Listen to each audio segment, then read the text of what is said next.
Chapter 478. Hiss. Dake clenched his teeth. The pain coming from his ankle made him cry out in pain. Is it that painful?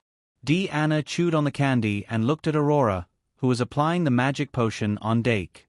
Aurora looked up and said, "Orthopedic magic potion. It can seep into every inch of the bone.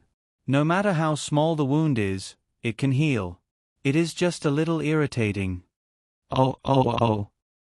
Anna nodded. The Hawkman, who had just been defeated, stood on the side with his wings behind his back. He looked apologetic. Obviously, it had also been hit hard by Dark, but its heart was filled with disdain for its master. On the other side, Arvette and Camilla crossed their arms in front of their chests and looked at them warmly. They were obviously satisfied with the performance of Dake and the Hawkman. As for the outcome, it was not within their consideration. Remember the website, Vipkanshu. 6. After all, the contestants at the end of the month had a big gap in strength. Under the restrictions of the rules, it was not easy for Dake to defeat the Hawkman. The rest of the competition would be left to the other contestants. On the stage, Claire looked at the situation and raised her voice again. She announced, "Thank you to the 2 contestants from the previous round for the exciting match. Now, let us welcome the next contestants. These 2 contestants are the naughty and cute Meow Meow, and today's special guest, Anna." "It's my turn." Anna jumped up with excitement. Although she did not know that she would be going on stage, after watching the duel between Dake and the Hawkman, she was undoubtedly eager to fight. Dake glanced at her and asked, "Do you use a sword?" Anna opened her eyes wide and looked around. Then she nodded and said, "Sure." Dake took the long sword from his waist and threw it over. "Take it." Anna caught it and pulled out the long sword for practice. Then she leaned the scabbard against the chair and went on stage. On the other side, Meow Meow was also ready. When it stepped onto the stage, its expression was solemn and cautious. Among all the students in this cohort, his mastery of basic swordsmanship was the best. However, when facing Anna, this advantage of swordsmanship was not enough to overcome the absolute gap in strength. Moreover, it didn't know Anna very well and didn't know how good she was. If he wanted to win, he had to go all out. Meow. Meow Meow had already unsheathed her sword. Unlike Dake and Hawkman, they didn't walk to the middle of the field to greet each other before parting ways. The 2 contestants stood 10 meters away. Claire took the opportunity to shout, "Let the match begin."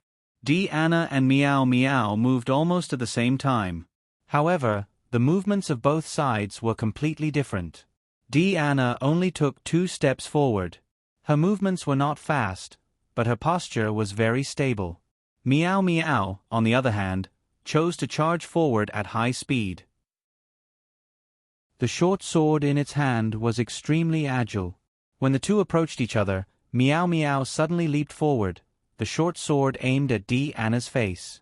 However, Anna only raised her hand slightly and successfully blocked the attack. She looked at Meow Meow, her eyes shining. With a shake of the long sword in her hand, she forced Meow Meow away. However, as soon as Meow Meow's feet touched the ground, it pounced forward without hesitation, the short sword in its hand stabbing out like rain. Anna's face was full of excitement. She also waved her long sword, defending herself impenetrably. The sound of swords colliding rang out intensely. The situation was obviously different from when Dake and Hawkman were fighting. Anna didn't rely on her natural strength to suppress Meow Meow at all.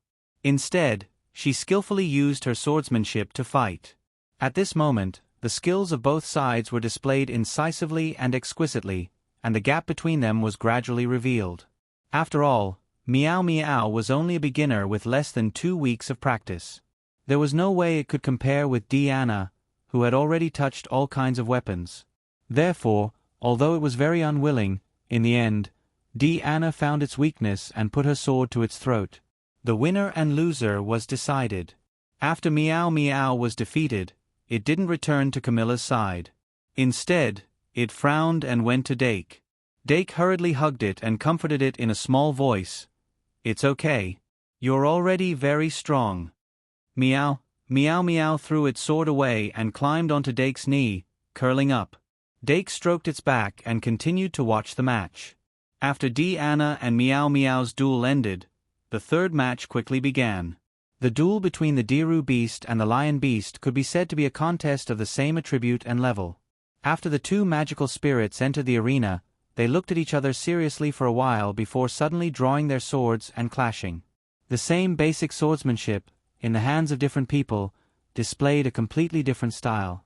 If Meow Meow's swordsmanship was the embodiment of skill, then the Diru beast and the lion beast belonged to the strength type. Therefore, when they clashed, it was very intense.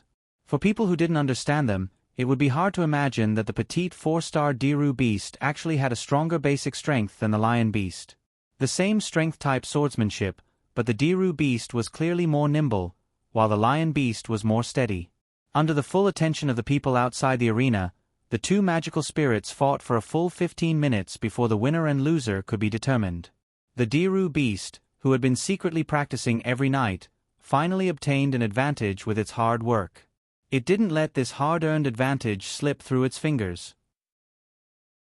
Instead, it steadily expanded it bit by bit until it finally hit the wrist of the lion beast that was holding the sword.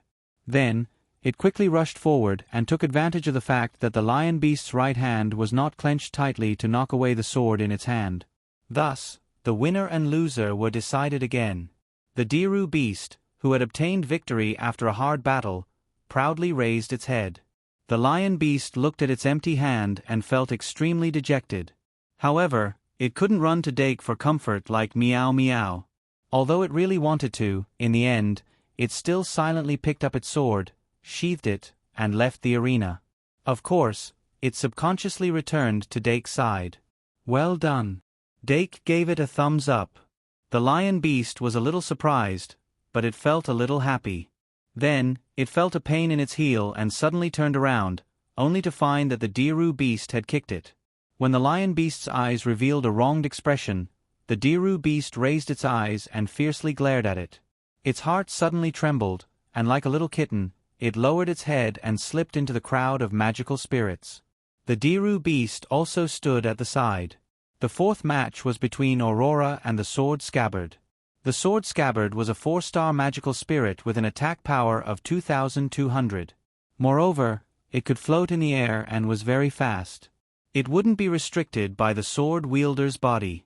Facing this kind of opponent that she had never seen before, Aurora, who had also only practiced swordsmanship for 2 weeks, couldn't help but feel nervous. But when the battle started, Aurora showed an extremely strong talent. Whether it was her on-the-spot reaction or her control of swordsmanship, they were both very good. Although in the beginning of the battle, she was unable to adapt to the sword scabbard's 360-degree seamless sword, and suffered setbacks, she relied on her strong physique to endure. In the end, after a bitter battle, she successfully turned the situation around and defeated the sword scabbard.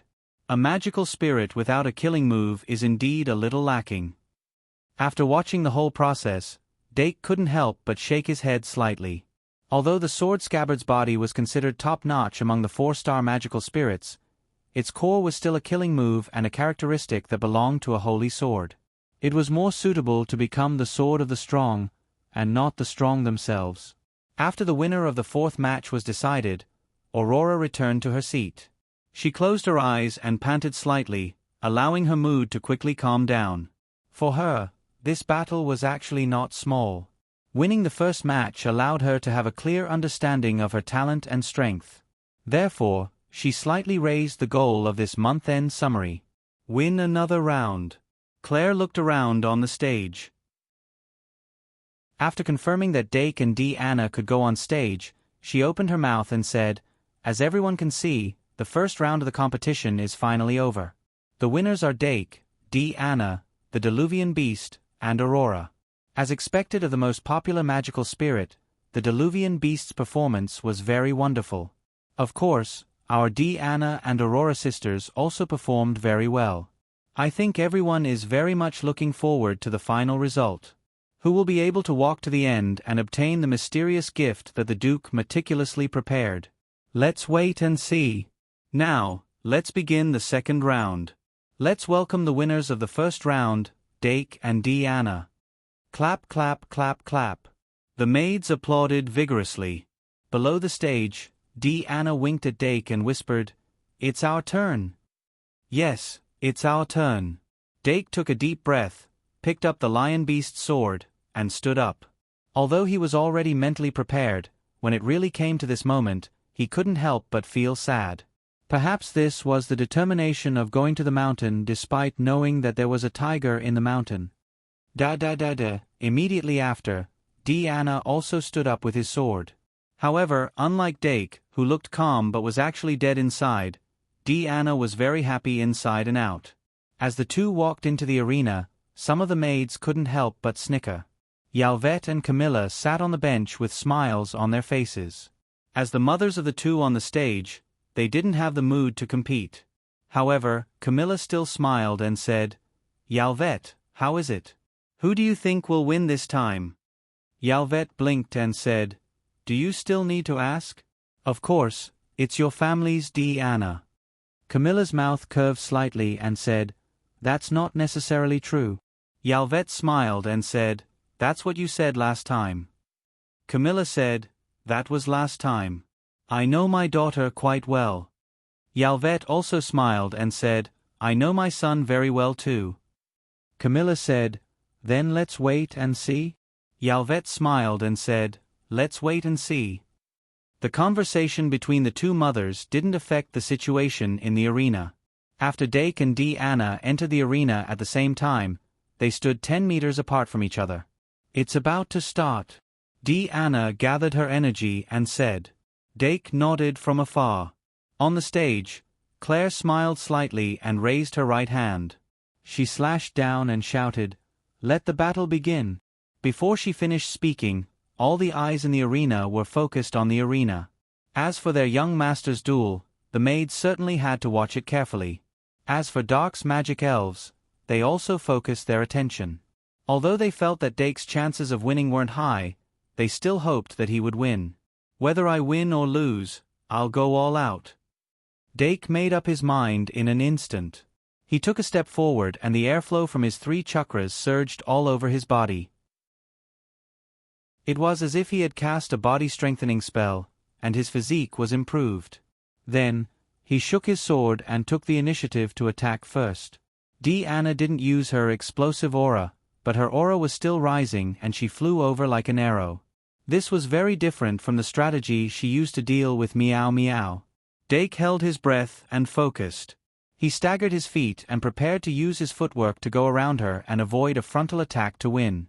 But halfway through, his expression suddenly froze and he stopped. Deanna's left foot stepped on her right foot. When she raised her right foot again, she lost her balance and fell to the ground. Smiley face, angle. Dake. Deanna, who fell face down, slowly got up. Then, she looked at Dake with an innocent expression and said, Hey. Dake lost his will to fight in an instant. He rolled his eyes and put his sword back into the scabbard. He raised his hand and said, "I admit defeat." Deanna was confused. Claire shook her head slightly and announced, "The winner has been decided." Dake walked to Deanna, bent down and held out his hand to her. Deanna put her hand on his and stood up obediently. "Okay, don't do this next time." Dake patted the dust off her clothes one by one. "Okay," Deanna replied in a low voice. She didn't know what to do. Dake led her back to her seat. When they sat down, Deanna couldn't help but raise her head and say, You have no problem." Dake sighed. "It's my problem." Aurora watched the interaction between the two with her eyes wide open. Suddenly, she felt an indescribable sense of alienation. It was as if Deanna and Dake were surrounded by a layer of membrane, making it difficult for others to get in. They clearly looked like they had a conflict, but it gave people a feeling that their relationship had become even more intimate. It was very, very difficult to describe. What's going on? Aurora racked her brain to think. She suddenly realized that she had been taking things for granted when it came to relationships. A fantasy without practice was ultimately just a fantasy. The two parents on the other side were exchanging flirtatious glances. Yvette didn't think about it at first. It wasn't until Camilla hinted that Dake might win that she thought that Deanna might go easy on her. But she knew that her baby would definitely not accept a victory in this way. So the final result would still be the same. It was just that she didn't expect Deanna to go easy on her in such a simple way. She really let herself fall. This is too cute. If it was someone else who did this, she might have a bad impression. But when it was Deanna, she liked it more and more. Especially when Deanna was obedient and reflected on herself. Slurp. Unlike Yvette, Camilla was seriously thinking at this time. Because she suddenly realized that there seemed to be a problem with the way Deanna and Dake got along. But she couldn't tell what the problem was. So it became more and more troublesome. What's going on this? In different thoughts, the second match of the second round was about to start. Aurora, who was still thinking about other things, still didn't pay attention when she walked on the field. And her opponent, the Diluvian Beast, obviously paid more attention to this match. Thus, after entering the arena, the Diru Beast withdrew its gaze from the corner of its eyes and focused on its opponent. Match start. Claire, who was on the stage, ordered. But the two sides in the field didn't move. After letting out a sigh, the Dilu Beast suddenly called out, "Sister Aurora." Aurora turned her head to look at it. The Diluvian Beast stepped forward with its sword and said in a low voice, "I'm going up." Aurora was shocked by its momentum and suddenly came back to her senses. The Diluvian Beast immediately stepped forward and sped up. Clang! The swords of the two sides instantly collided and then immediately separated. Then, it was as fast as lightning. The two sword auras exploded and exchanged more than 10 moves. Then, they both exerted their strength and retreated at the same time. Both sides took the same stance, the tips of their swords facing each other, and their gazes were solemn. Without using explosive aura, Aurora could already compete with the Diluvian Beast, whose 3 attributes were no lower than a 5-star magic elf, by relying on the aura that naturally merged into her body. Once explosive aura was used, she would instantly surpass the Diluvian Beast. Under the situation of the same level of swordsmanship, the scales of victory and defeat were already tilting towards her. But she didn't do that. Since it was a competition of learning results, she shouldn't rely on things other than learning results. The victory brought by explosive aura wasn't the victory she wanted. The battle situation suddenly changed. Both sides' swordsmanship improved rapidly in the evenly matched competition and became more and more exquisite. It was obviously just basic swordsmanship, but it derived many different moves, which were pleasing to the eye. Dake, who was watching from the sidelines, had already calmed down. Failure was expected, and it wasn't hard to accept. Next time, he would let Deanna go all out. After calming down, he began to pay attention to the performance of his magic elf. As an archmage, the magic elf was the true display of strength. The Diluvian Beast's performance was more dazzling than he had expected. Should he say that it was worthy of being called a hero? Whether it was its mastery of swordsmanship or its characteristic of constantly improving in battle, it was very well reflected in its body. The Diluvian Beast will win. The moment this thought appeared, Doc saw that Aurora had made a mistake. It was a real mistake and not a trap to lure people into a trap. The Diluvian Beast took advantage of her mistake and tried to use its continuous swordsmanship to break Aurora's defense. Aurora's face was slightly pale, and panic appeared on her face. In the end, she couldn't stabilize her footing, and there were more and more flaws. In the end, the Diluvian Beast relied on its rich combat experience to defeat her. The competition entered the next round. 5000 plus, next update, before 6 o'clock, including today, you can't slack off. Next is a long-awaited PY letter, not counting the words, from an altruistic warrior fighting for betrothal gifts, hateful. Chapter 479. The excitement of the Dilu Beast and the disappointment of Aurora formed a sharp contrast. The slight difference in swordsmanship and the lack of combat experience led to Aurora's eventual defeat. But this didn't mean that Aurora was weaker than the Dilu Beast. According to the rules of this competition, she could have exploded. It could only be said that her principles were really strong. After leaving the arena, Aurora sat back on the bench. Because the vampire's daughter ran back to the Phoenix girl's side, she sat on the right side of Dake. Dake saw that although she was disappointed, she wasn't particularly depressed, so he didn't ask more. When the Delu Beast came back, he took out the Delu Beast's magic card from the card bag and shook it. "Take a break." The Delu Beast nodded, took off the sword and handed it to him. Dake took the sword and shook the card again, and the Delu Beast returned to the card. "Remember in 1 second. https://m. Vipkanchu. VIP." Then he drew a magic circle and quickly replenished his magic. When the Delu Beast's magic was replenished, he summoned it again. At this time, the Delu Beast that appeared, except for a little mental exhaustion, had already recovered to its peak state. After it raised the sword again, it looked at Deanna and raised its eyebrows. Deanna had just undergone a deep reflection, and now she was still bashfully thinking about random things. Until the Delu Beast's eyes shone on her face, she raised her head vigilantly. At the same time, Claire's voice was heard. After experiencing unexpected twists and turns, this competition held to test the learning results has finally entered the final stage.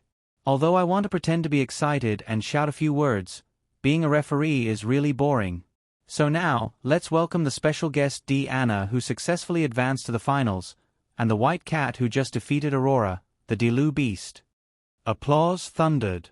Deanna and the Delu Beast looked at Dake almost at the same time. Dake said, "Go up," and watched them enter the arena with their swords. No matter what kind of thoughts Deanna and the Delu Beast had, once they entered the arena, they would be opponents. The Delu Beast stopped 10 meters away from Deanna, then raised its sword and said, "Victory favors those who are prepared." Deanna held the hilt of her sword and frowned. "You have to be able to control it." The Delu Beast shook his sword and said, "Then let's try it." There was an inexplicably tense atmosphere between the two sides. Dake was fully focused, placing his hopes of victory on the Delu Beast. That fervent hope became the Delu Beast's motivation. The battle was about to begin. "Begin," Claire promptly announced. Both sides did not hold back in the slightest as soon as the battle began. Their swords were like torrential rain as they rained down thunderbolts. Deanna understood the strength of the Delu Beast the moment the two swords collided. She immediately restrained her gaze and pushed the surging chi back into her chakra, maintaining the most natural state. But even so, her strength was still higher than the Delu Beast. Both of them had innate divine strength, but Deanna was clearly more pure than Aurora. After she controlled her chi, she completely let go of her hands and feet. Every sword strike was like a bear's paw, firm and heavy. Because of this, the sword vibrated and spread to the area between the thumb and the index finger. After only 10 rounds of confrontation, the Delu Beast felt that the hand holding the sword was slightly sore and numb. It was aware of the difference in pure strength, so it immediately changed its tactics and added a strange change to its swordsmanship. The Delu Beast's flexibility was originally higher than its strength. Compared to Deanna, who was always straightforward, it had no doubt that it had an advantage in this aspect. Using one's strength to attack the enemy's weakness was a normal strategy. There was no doubt that its adjustment was effective. It gradually recovered its disadvantage and even gained a little advantage. This caused the entire battle situation to become complicated and confusing again. Dake crossed his hands and was still seriously watching the battle. The Delu Beast's performance had far exceeded his expectations. The battle with Aurora had not only boosted his confidence, but he had also made great progress in his swordsmanship. Fighting is really the only way to improve. The Delu Beast's current level of swordsmanship has probably surpassed Meow Meow. I originally thought that it would surpass Meow Meow, but I didn't think it would be this fast. Meow Meow's technique expert allowed it to grasp small skills much faster than others. But swordsmanship was not just a collection of skills. The more profound it was, the more important it was. Meow Meow would gradually lose its advantage. At that time, the Delu Beast would definitely catch up from behind. But now, it had been brought forward. In comparison, My swordsmanship is too clumsy. Dake was originally satisfied with his results in the past 2 weeks, but the worst thing was to compare. With the Diru beast and Meow Meow in front of him, he was extremely mediocre. But thinking about it carefully, wasn't the magic elf's swordsmanship his swordsmanship? So there was no problem at all. The situation on the battlefield changed rapidly. Not long after the Diru beast gained the advantage, it suddenly found that Diana was also adjusting her tactics. Her adjustment was not gradual, but was very consistent with her style of bold and decisive. It was as if in the blink of an eye, her swordsmanship had completely changed. It went from straightforward, using strength to oppress people, to extremely delicate and nimble swordsmanship. The Diru beast was unable to adapt to the sudden change in her style, and the small advantage it had just gained was instantly destroyed. If it had not adjusted in time, it might have already lost. This child, only her battle talent is unparalleled. Outside the arena, Camilla saw her precious daughter's outstanding performance and couldn't help but reveal a proud expression. Then she teased herself, to be honest, I really don't know how she got to 5th place in the entire grade. It seemed to be teasing herself, but Arvette could hear the aura of Versailles in it.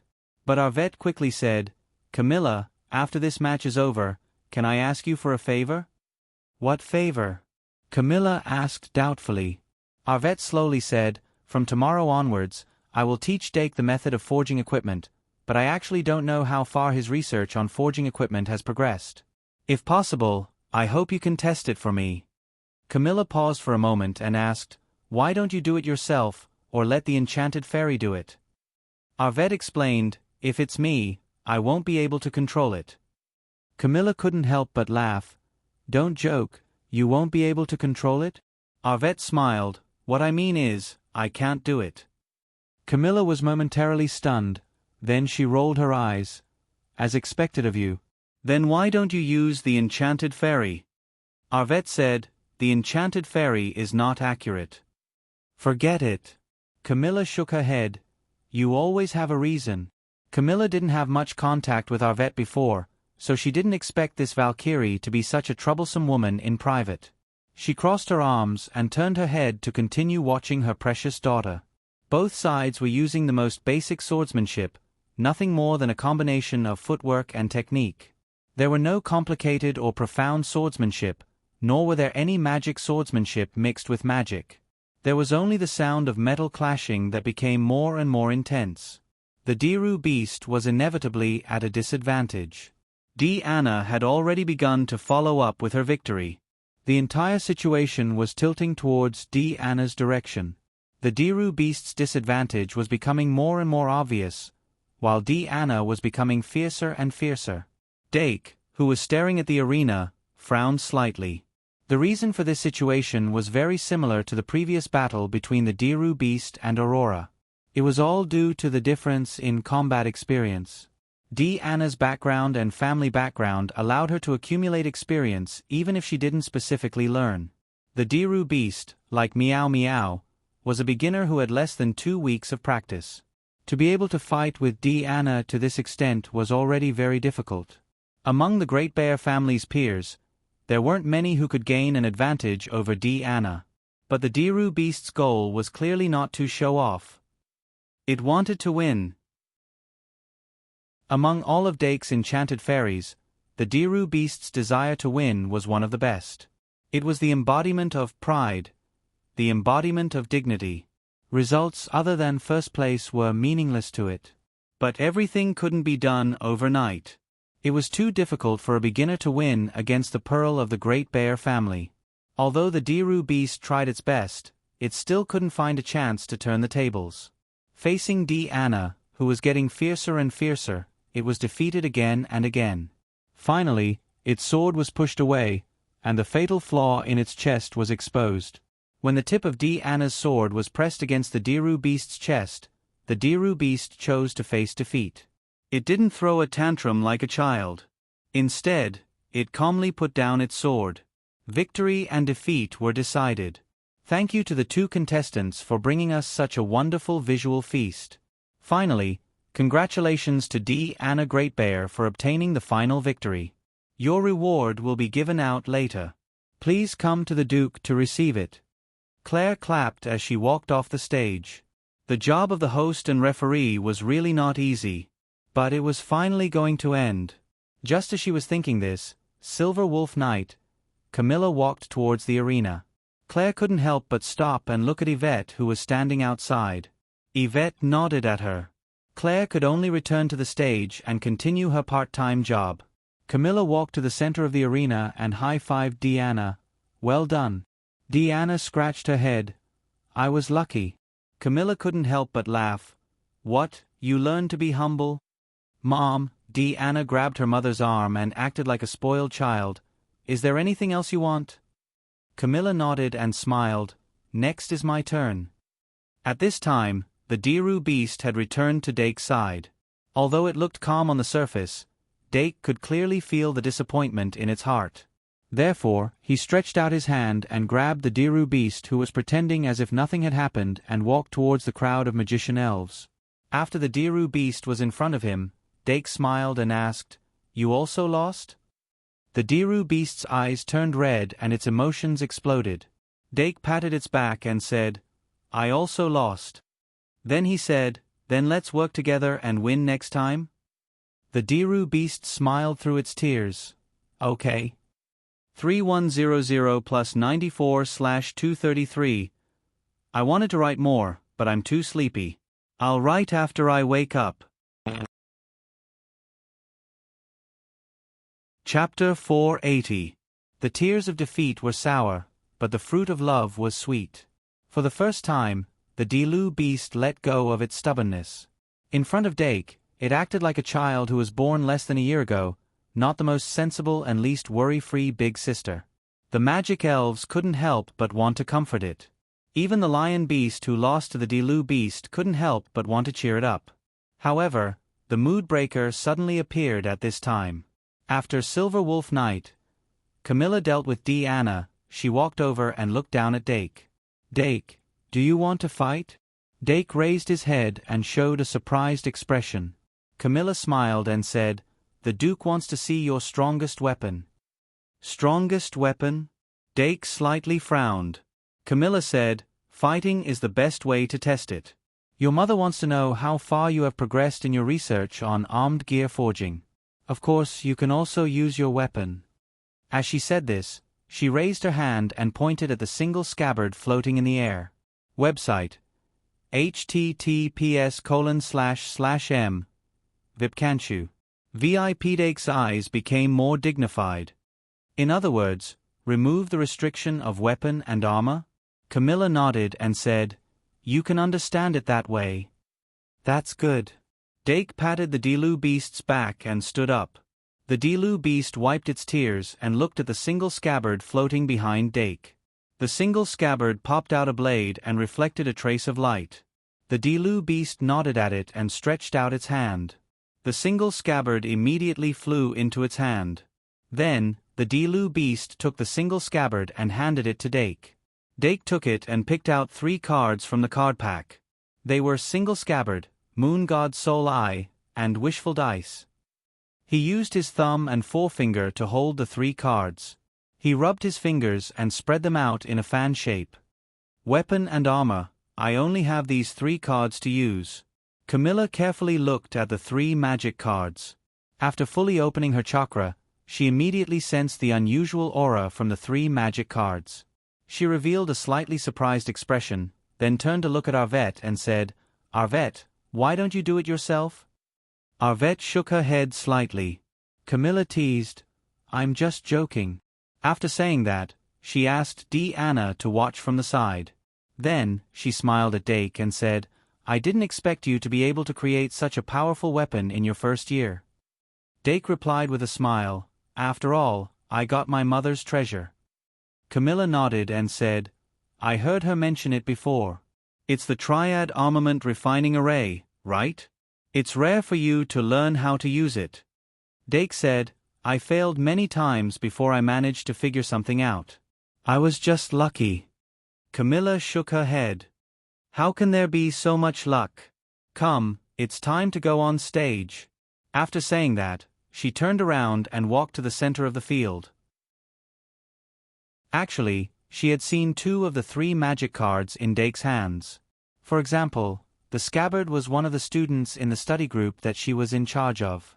She already knew that the scabbard could transform into a weapon form. However, she didn't expect that the Moon Lady could also be a weapon or a weapon. I really can't see any traces of it. Camilla knocked on her forehead.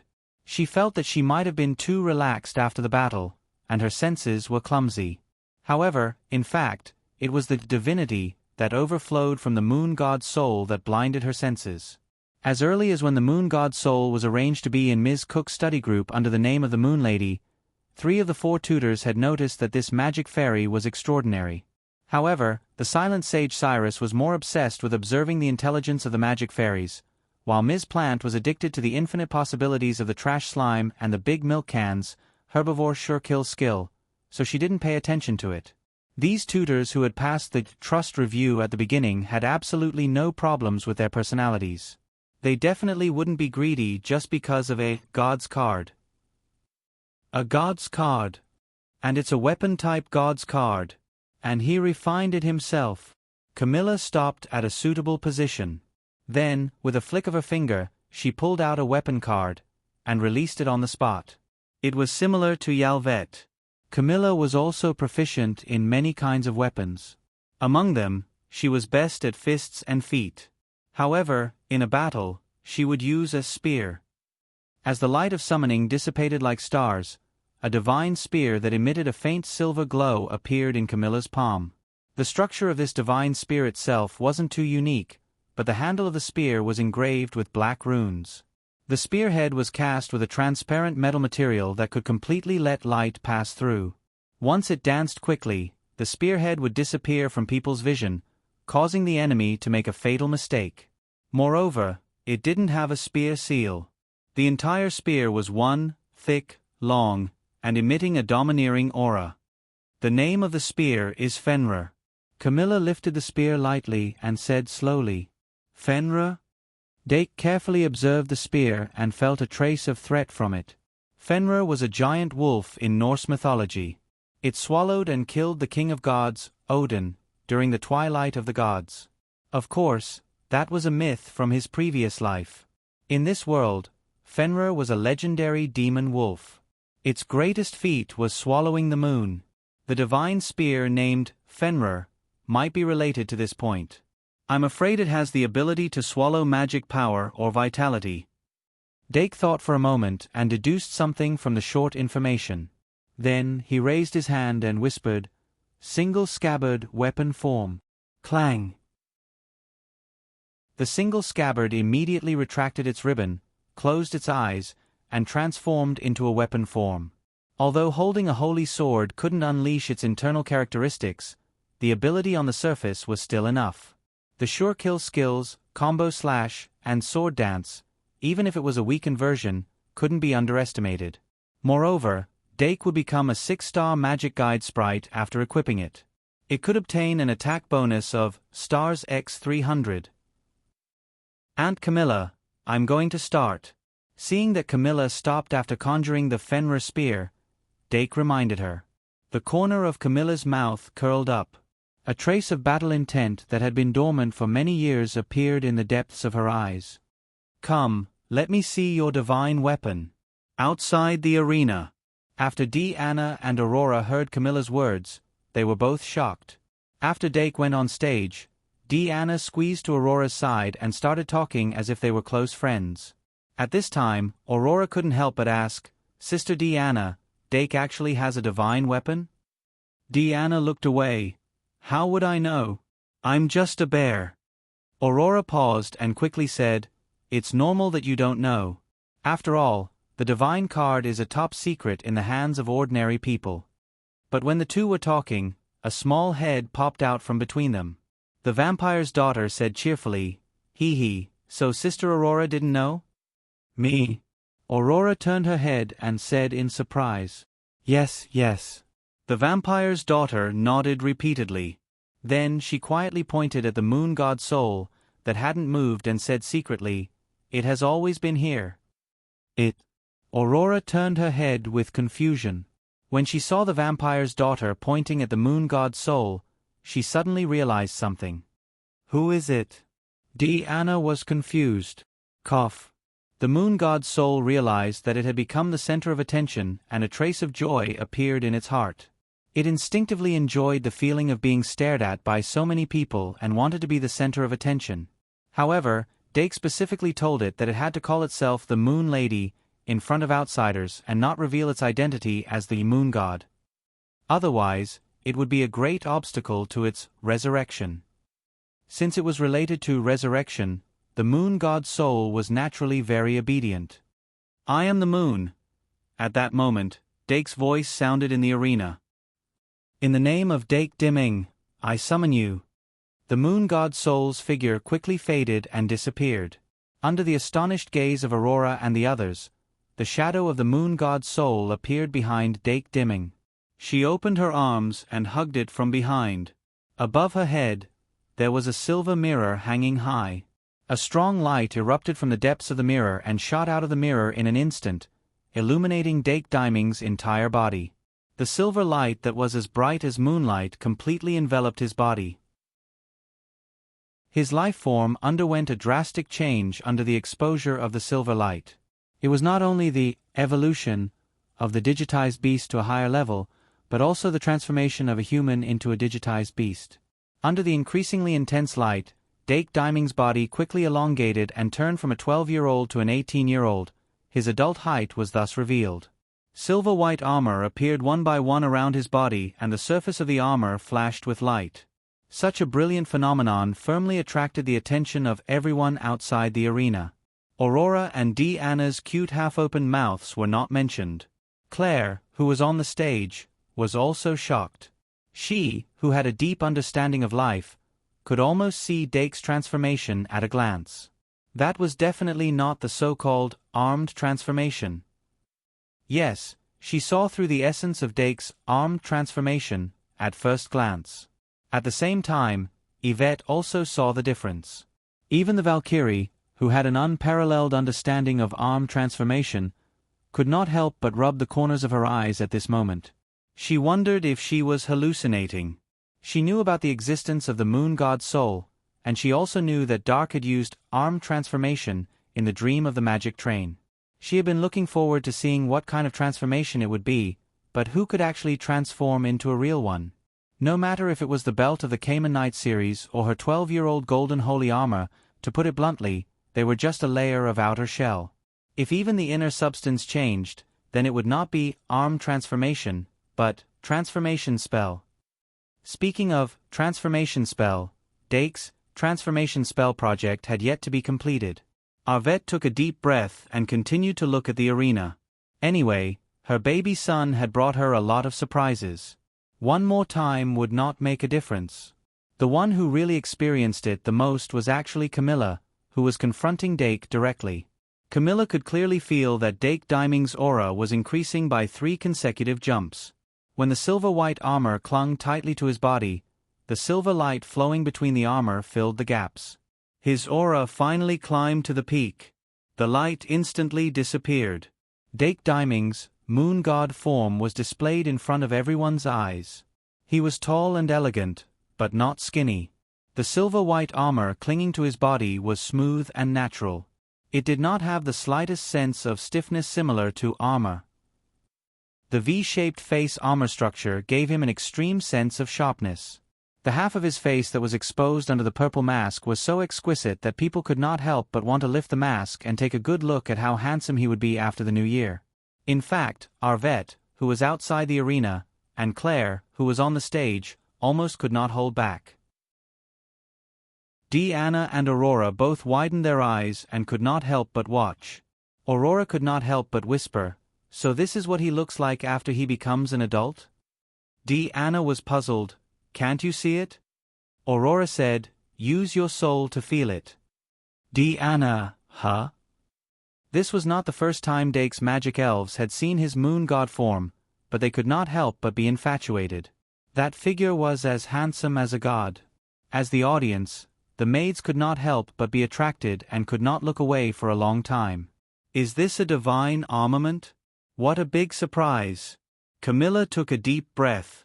She seemed to see the shadow of the Valkyrie on Dake's body. No, the Valkyrie definitely could not have refined such a terrifying weapon at this age. She very clearly recognized that Dake had become a 6-star magic elf after dressing up.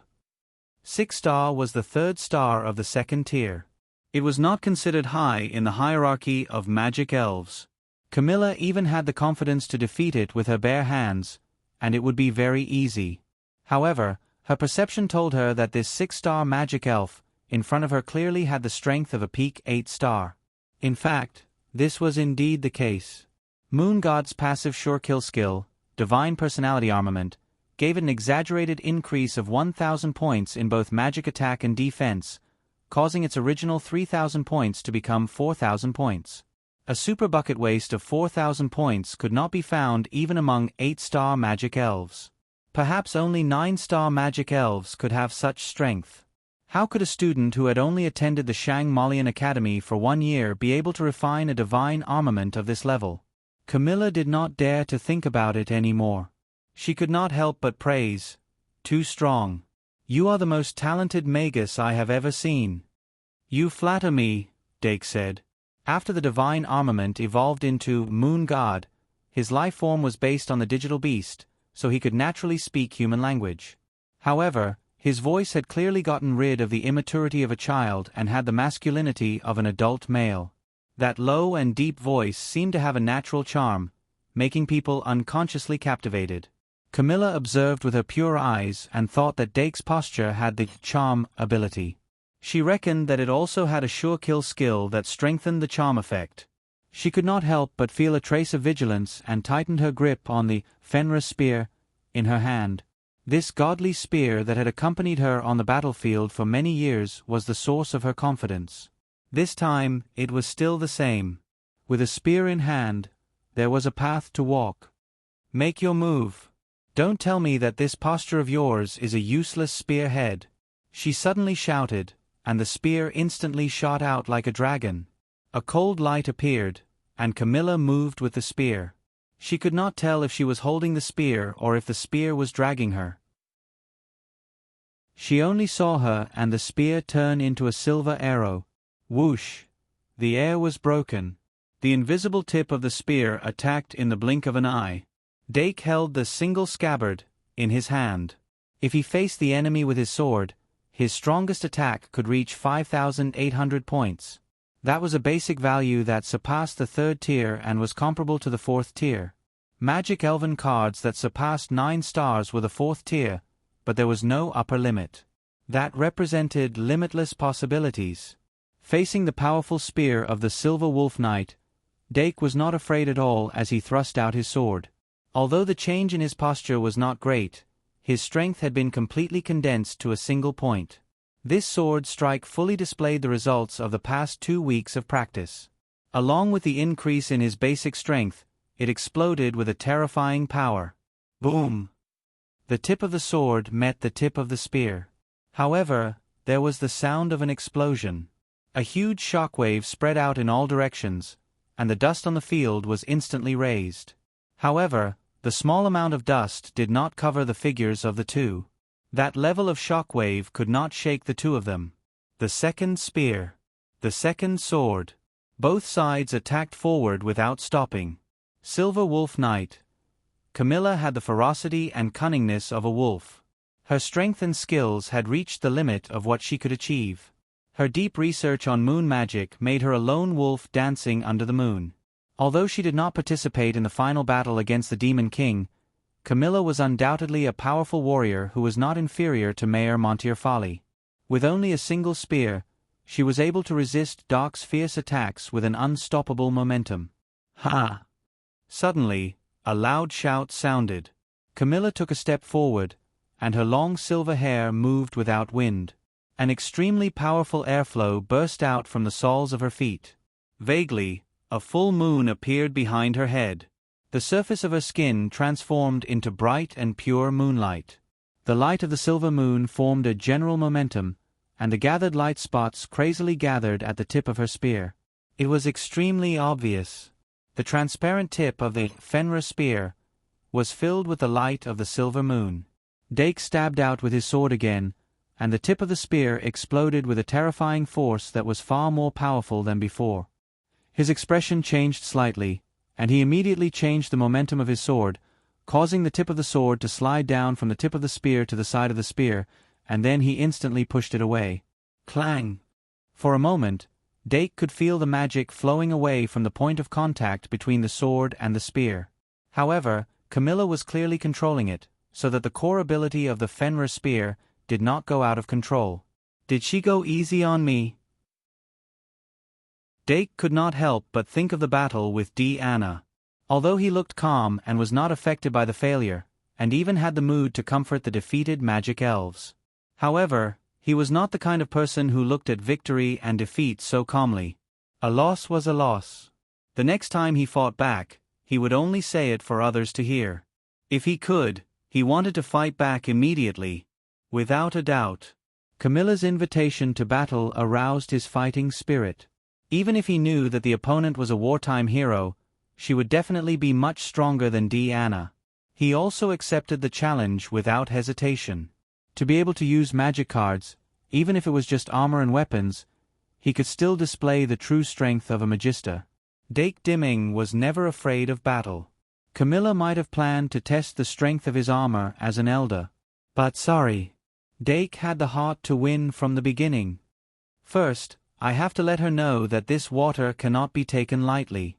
The moment he made up his mind, Dake's aura suddenly increased.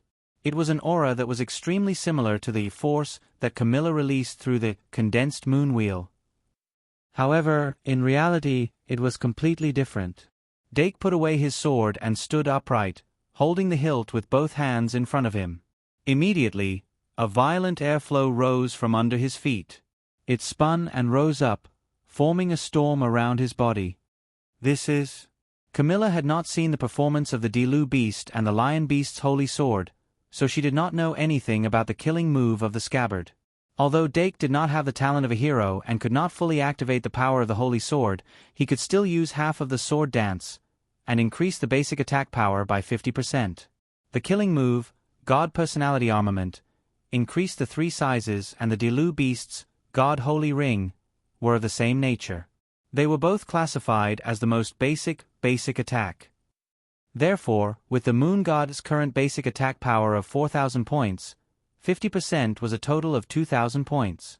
Dake's feet moved slightly, and his aura continued to rise. Learning about Qi seemed to have made it easier for him to activate the sword dance. The blade of the scabbard was already surrounded by a violent airflow.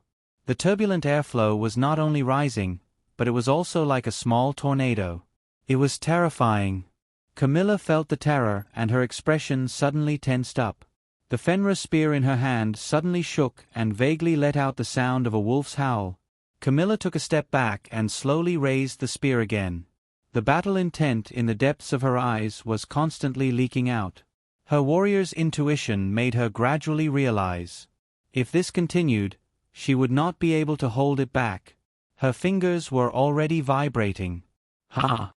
Dark Diamond suddenly let out a soft shout. The aura of the sword dance reached its peak. Then he did not wait for Camilla to show any other intentions. His 2 feet quickly moved forward as if he was dancing. The long sword surrounded by violent airflow seemed to be slow but was actually very fast. It fiercely chopped towards the spear called Fenrir. And Camilla's eyes finally revealed an excitement that could not be concealed. More than 10 years of being a housewife did not let her battle intent die down.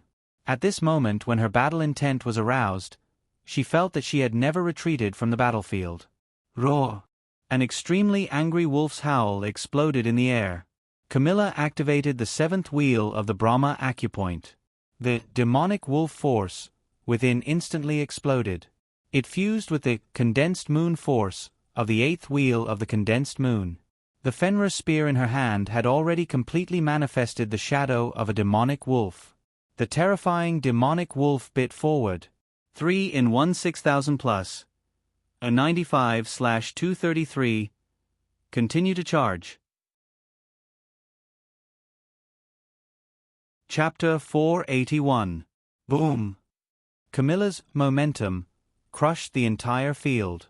The maids who lacked willpower were only affected by the demonic wolf momentum and were crushed to the point that they couldn't breathe. However, this violent momentum couldn't affect Dake in the slightest on the spiritual level. His gaze was sharp. Under the support of sword dance, his long sword was like a storm as it slashed towards the demonic wolf that was formed by the Fenrir spear. Roar! Under the astonished gazes of many people, the huge and terrifying demonic wolf was actually destroyed by the young master of Daiming's imposing sword. However, in that instant, the Fenrir spear suddenly shot out from the shattered demonic wolf and stabbed towards Dake's hand that was holding the sword. Camilla's eyes were filled with excitement. This spear made her feel a little familiar. Dake was chopping down with his sword and couldn't dodge at all. No, he didn't dodge at all. Remember the URL. M. Vipkanshu. VIP. The long sword stirred up a storm. It was faster and faster than the spear that was stabbing towards him. Clang! The spear was instantly swung away. The strength of Dake's sword had already surpassed Camilla's current state. With only one spear, Camilla was already at a disadvantage. However, she took advantage of the situation to reduce the force. Her hand that was holding the spear only drew a small circle and fiercely whipped towards Dake's shoulder. Bang! This quick change in moves caused Dake to be unable to react in time. His left shoulder was forcefully whipped and the silver-white armor caved in. As for him, he also slid to the right under this impact. He only managed to stop himself by stomping his foot on the ground. After Camilla recovered from her disadvantage, she didn't immediately chase after him. Instead, she pointed her spear and excitedly said, "Again." "Come." Dake suddenly stepped forward. Although the sword dance stopped, the momentum didn't stop. The intensity of the battle between the two was completely unexpected. Anna and Aurora, who were outside the arena, covered their small mouths at this moment. Although the two of them were born with divine strength and opened 6 chakras, it was only a gift from their parents and not their own hard work. They were never arrogant because of this. He also had a clear understanding of the power that came from hard work. As a sorcerer, regardless of whether it was close combat or commanding the sorcerer fairies, he naturally had to use the sorcerer cards. Dake Daiming's moon god form made people yearn for it. This was more direct and closer than his admiration for the Valkyrie Arvet. People couldn't help but wonder how good it would be if they had this kind of armament. This thought appeared in his mind. The battle had already gone on for more than 10 rounds. In the end, he was still lacking when it came to commanding his magic elf to engage in long-range combat. Only by truly participating in the battle would one be able to experience the powerful pressure at close range. Throughout history, none of the duelists who could become dueling masters didn't know how to fight. In the midst of the battle, Doc was clearly adapting to the rhythm of actual combat. He was no longer afraid of the spear tip that pierced through his eyes, and no longer stagnated for a long time because of the sudden pain. The rhythm of the battle became smoother and smoother. Roar! Another howl shook the sky. Camilla's cheeks were slightly red and her blood was boiling. "Watch carefully," she suddenly shouted and rotated the hand holding the spear. As the spear rotated, the black runes engraved on it suddenly popped out. Those runes floated in the air, layer upon layer, looking mysterious and strange. Camilla's posture changed and she shouted, "Hazy Moon Secret Technique, Illusory Demon Spear." In an instant, the condensed moon force erupted from the condensed moon wheel and gathered in the spear once again. The moonlight flowing on the spear intertwined with the magic runes, causing the spear body to become blurry for a moment. This was a unique killing move that was born from the combination of one's own force and the power of the divine armament. Dake's heart was suddenly alerted and he immediately withdrew his sword to defend. The hand holding the sword used the moon god mirror, embedded in the middle of his body as the center, and quickly drew a circle. The moment the circle connected, the moon god mirror released bright moonlight that shone on the circle and formed a large mirror of moonlight in front of him. Camilla's spear had already arrived almost at the same time the mirror was formed. In an instant, the Fenrir spear turned into countless spear shadows that all bombarded the light mirror. Bang! The killing move Moon God Mirror, that had the ability to completely block, was actually shattered by the countless spear shadows like a storm. The fragments of the mirror flew in all directions. Dake's face appeared in the flying fragments. His eyes were filled with excitement, and the scabbard in his hand resonated with him for the first time, emitting a trace of divine aura. After the hazy moon secret technique, illusory demon spear was completely absorbed by the Moon God Mirror. Its power was exhausted, and it revealed the real spear body. Camilla looked at the silver mirror on the silver armor in surprise and had a better understanding of Dake's divine armament. "It's my turn," Dake suddenly whispered, and the power of moonlight was released from the Moon God Mirror and rushed towards the scabbard in his right hand. In the blink of an eye, the long sword in his hand was also condensed with the power of moonlight. Both of them were users of the power of the moon, and were very sensitive to the purity and strength of this power.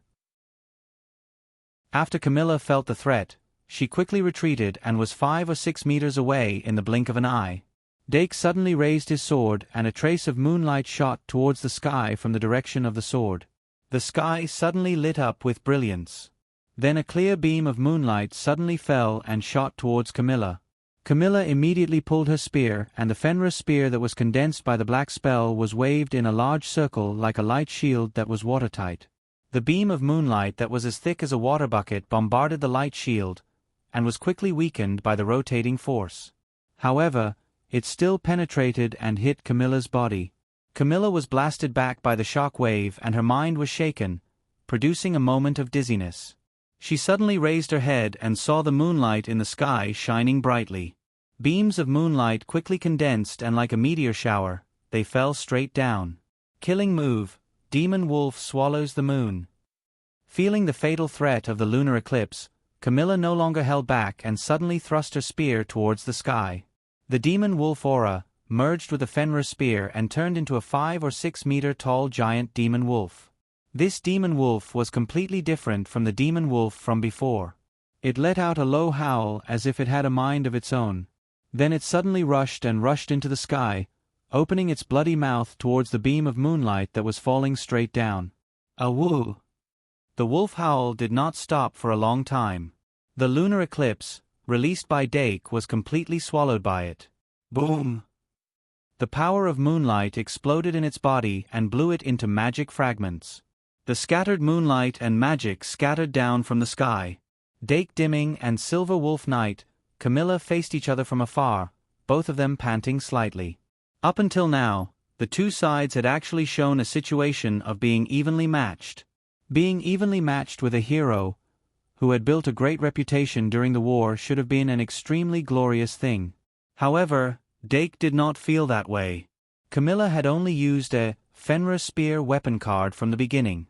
Even if she was not proficient in armed combat, she definitely had a strong armor-type item card, but she did not use it.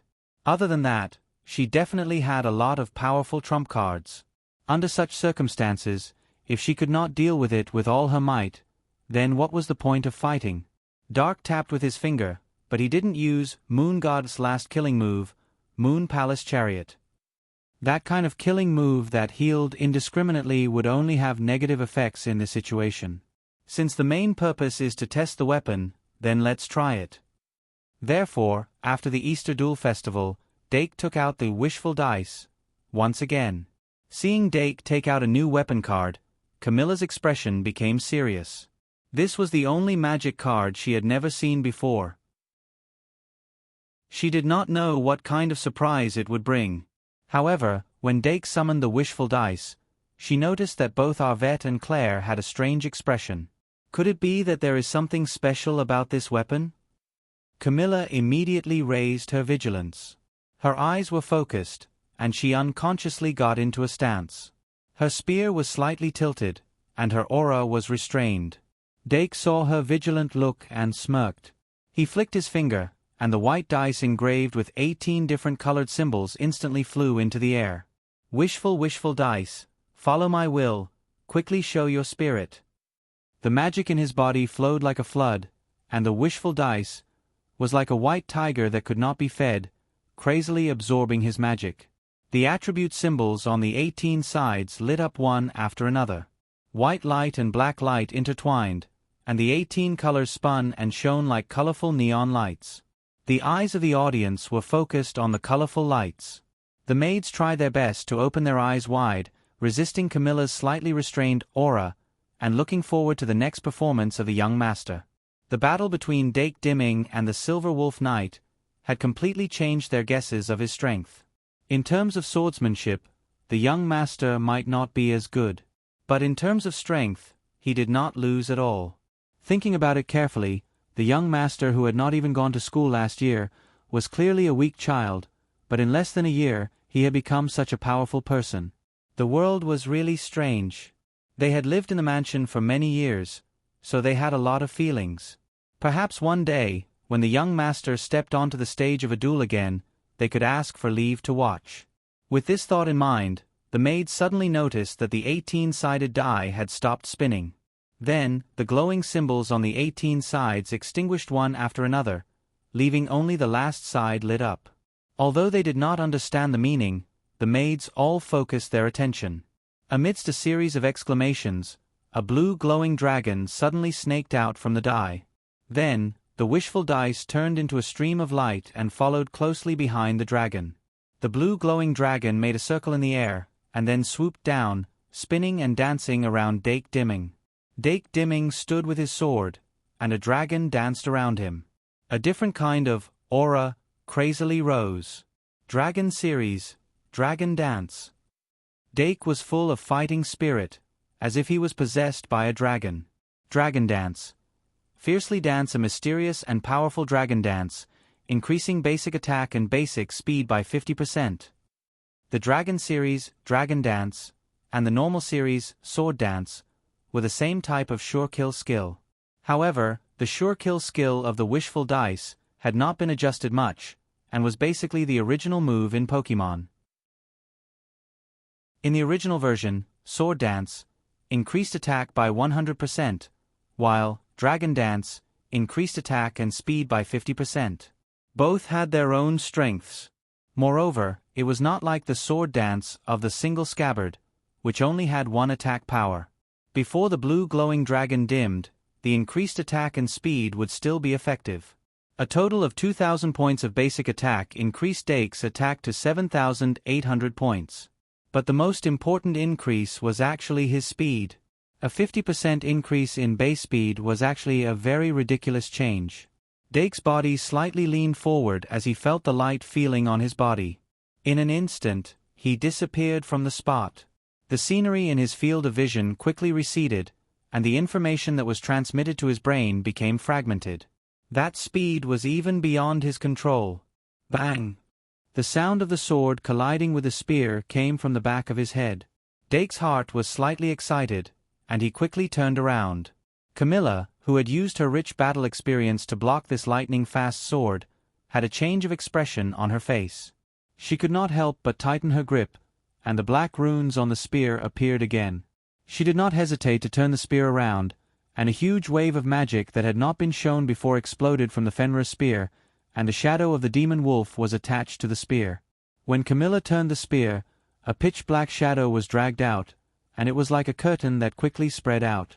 But in the next moment, Dake, who had already turned around, swung his sword a second time.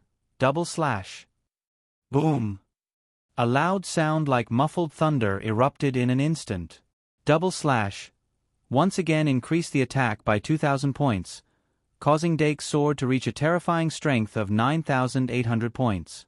Under the situation of only using the Fenrir spear, Camilla would not be able to block this attack no matter what. The shadow of the demon wolf wrapped around the Fenrir spear was almost crushed, and the huge amount of magic contained within was instantly destroyed. After the magic of the entire spear was exhausted, countless cracks appeared on the spear's body. With a bang, it shattered into pieces, and the remaining magic scattered like starlight. Camilla was stunned for a moment, and there was no spear in her hand to hold. She clenched her fingers, and the feeling of emptiness reminded her of the dangers during the war. When was the last time my weapon was shattered? She could not help but stand on the spot, and fell into deep thought. At this moment, the whole place was silent. After shattering the Fenrir spear, Dake slid forward for a long distance before stopping.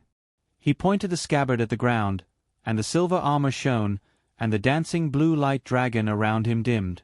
The recoil made his fingers feel numb, but the excitement in his heart had just begun to surface. 2 in 1 4000 plus. Next update time, the middle of the month has passed in the blink of an eye, and the end of the month is coming. Cast your money and blades. Chapter 482. I admit defeat, I admit defeat. After a short silence, Camilla woke up from her thoughts. She turned around and looked at Dark, revealing a trace of a smile as she admitted defeat. The current her was no longer the Silver Wolf Knight, who would do anything for victory. She folded her hands in front of her, and the aura that could crush the audience had completely disappeared.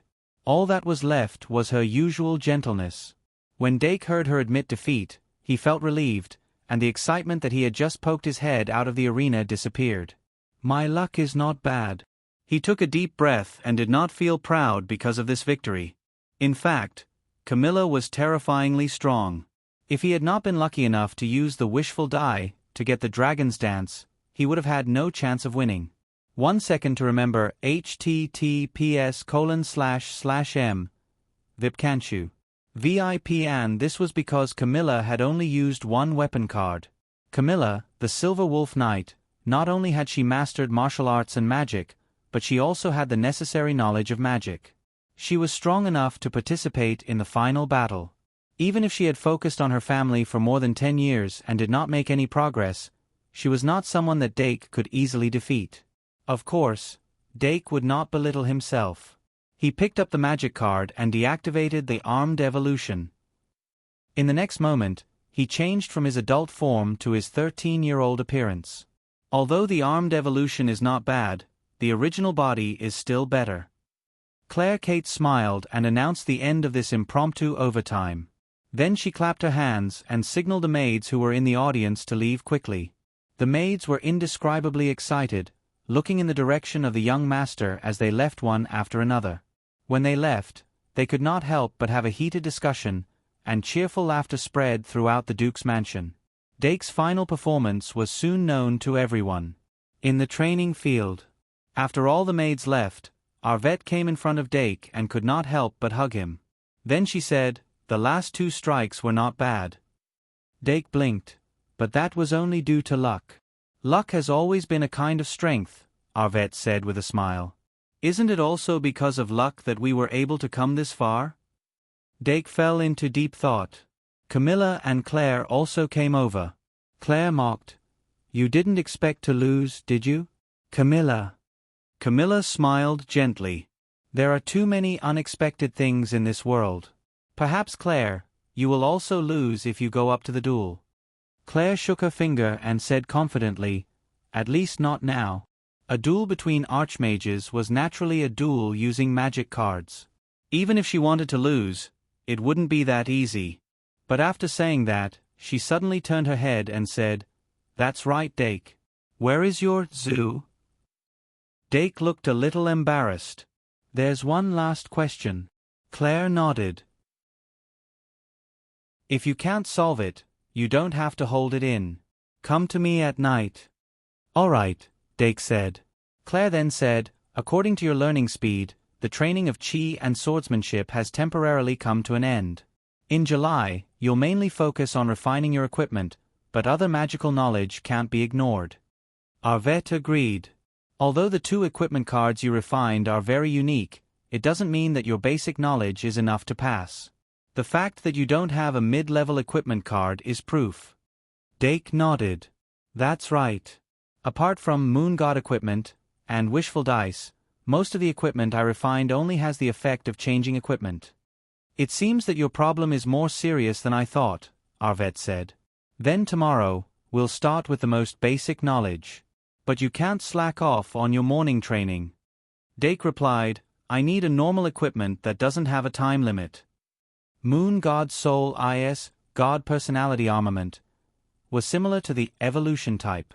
It only lasted for about 15 minutes and had a cooldown of up to an hour. Although this kind of unconventional equipment had its unique characteristics, it couldn't be used all day, which was a big drawback. You'll have to rely on your own efforts.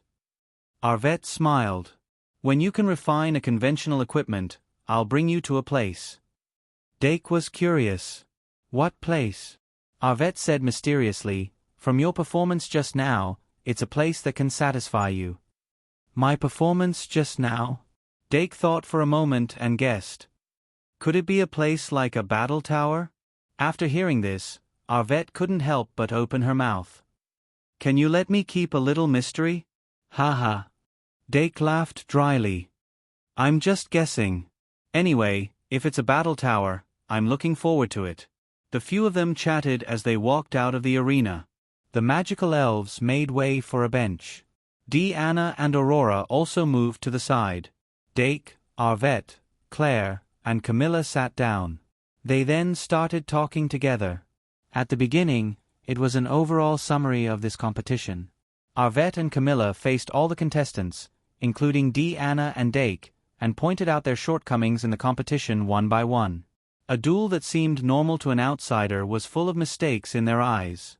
Even the final battle between Deanna and the Diru beast was full of problems. After Arvet and Camilla spoke tirelessly, the contestants felt a sense of enlightenment when they thought about it carefully. About an hour later, they finished talking about the problems. Then, Arvet said to Deanna, "How is it, Deanna? Have you thought about the reward?" Deanna pursed her lips and thought. Before coming, she didn't know that she was going to participate in the competition. Naturally, she didn't think about the reward for winning. Moreover, according to what was said at the beginning, the reward for winning should be a mystery reward that was already prepared. But in fact, it wasn't. Arvet directly asked what she wanted. What do I want? Deanna couldn't make up her mind. She actually had a lot of things that she wanted, but if she said it out loud, she might be scolded. So, in order not to make a fool of herself, she racked her brains to think. Later on, she suddenly noticed that Camilla was winking at her. So, she hesitated and said, "Can I come and play with Dake every day?" Arvet chuckled and immediately said, "Of course. How about this? Do you want to learn armament forging with Dake?" Deanna blinked and asked, "Can I?" "Of course you can." Arvet said, "Treat it as your reward for winning." Deanna quickly nodded. Even she knew very well how extravagant it was to be able to receive Yvette's personal guidance. And as long as she agreed, she could come to the Duke's mansion with Camilla every morning. Camilla knew that her thoughts had been completely seen through. But it wasn't a shameful idea, so it didn't matter if it was seen through or not. Unfortunately, Arvet only agreed to teach Deanna together, but did not accept her as a disciple. After that, Arvet asked Olga to prepare a tea party for women, and the group went their separate ways. Although Deanna wanted to run over to play with Dake, she was still dragged to the tea party by Camilla. Dake, on the other hand, led the magic elves to relax for a while. That night, after Dake calmed down, he called out the system panel. A new January, a new beginning. The Great Sins index fluctuated a lot last month, but because it was randomly selected, it still remained in a relatively stable range. Pride, 92-95. Jealousy, 38-44. Rage, 80-77. Sloth, 70-68. Greed, 93-92. Gluttony, 75-78. Bliss, 82-93. First was pride. Pride had been squeezed, and it was close to the standard value of 90 points. But because Dake deliberately relaxed, there was an increase in the second half of the month. In addition to the increase after defeating Camilla today, there was a value of 95 points. But 95 points was still not enough. Greed was similar to pride. Bliss also rose to 93 points. Dake only paid attention to controlling the growth of bliss, but after squeezing it dry to 90 points, it still rose by 3 points. There were too many women in the family. Some things could not be avoided just because one wanted to.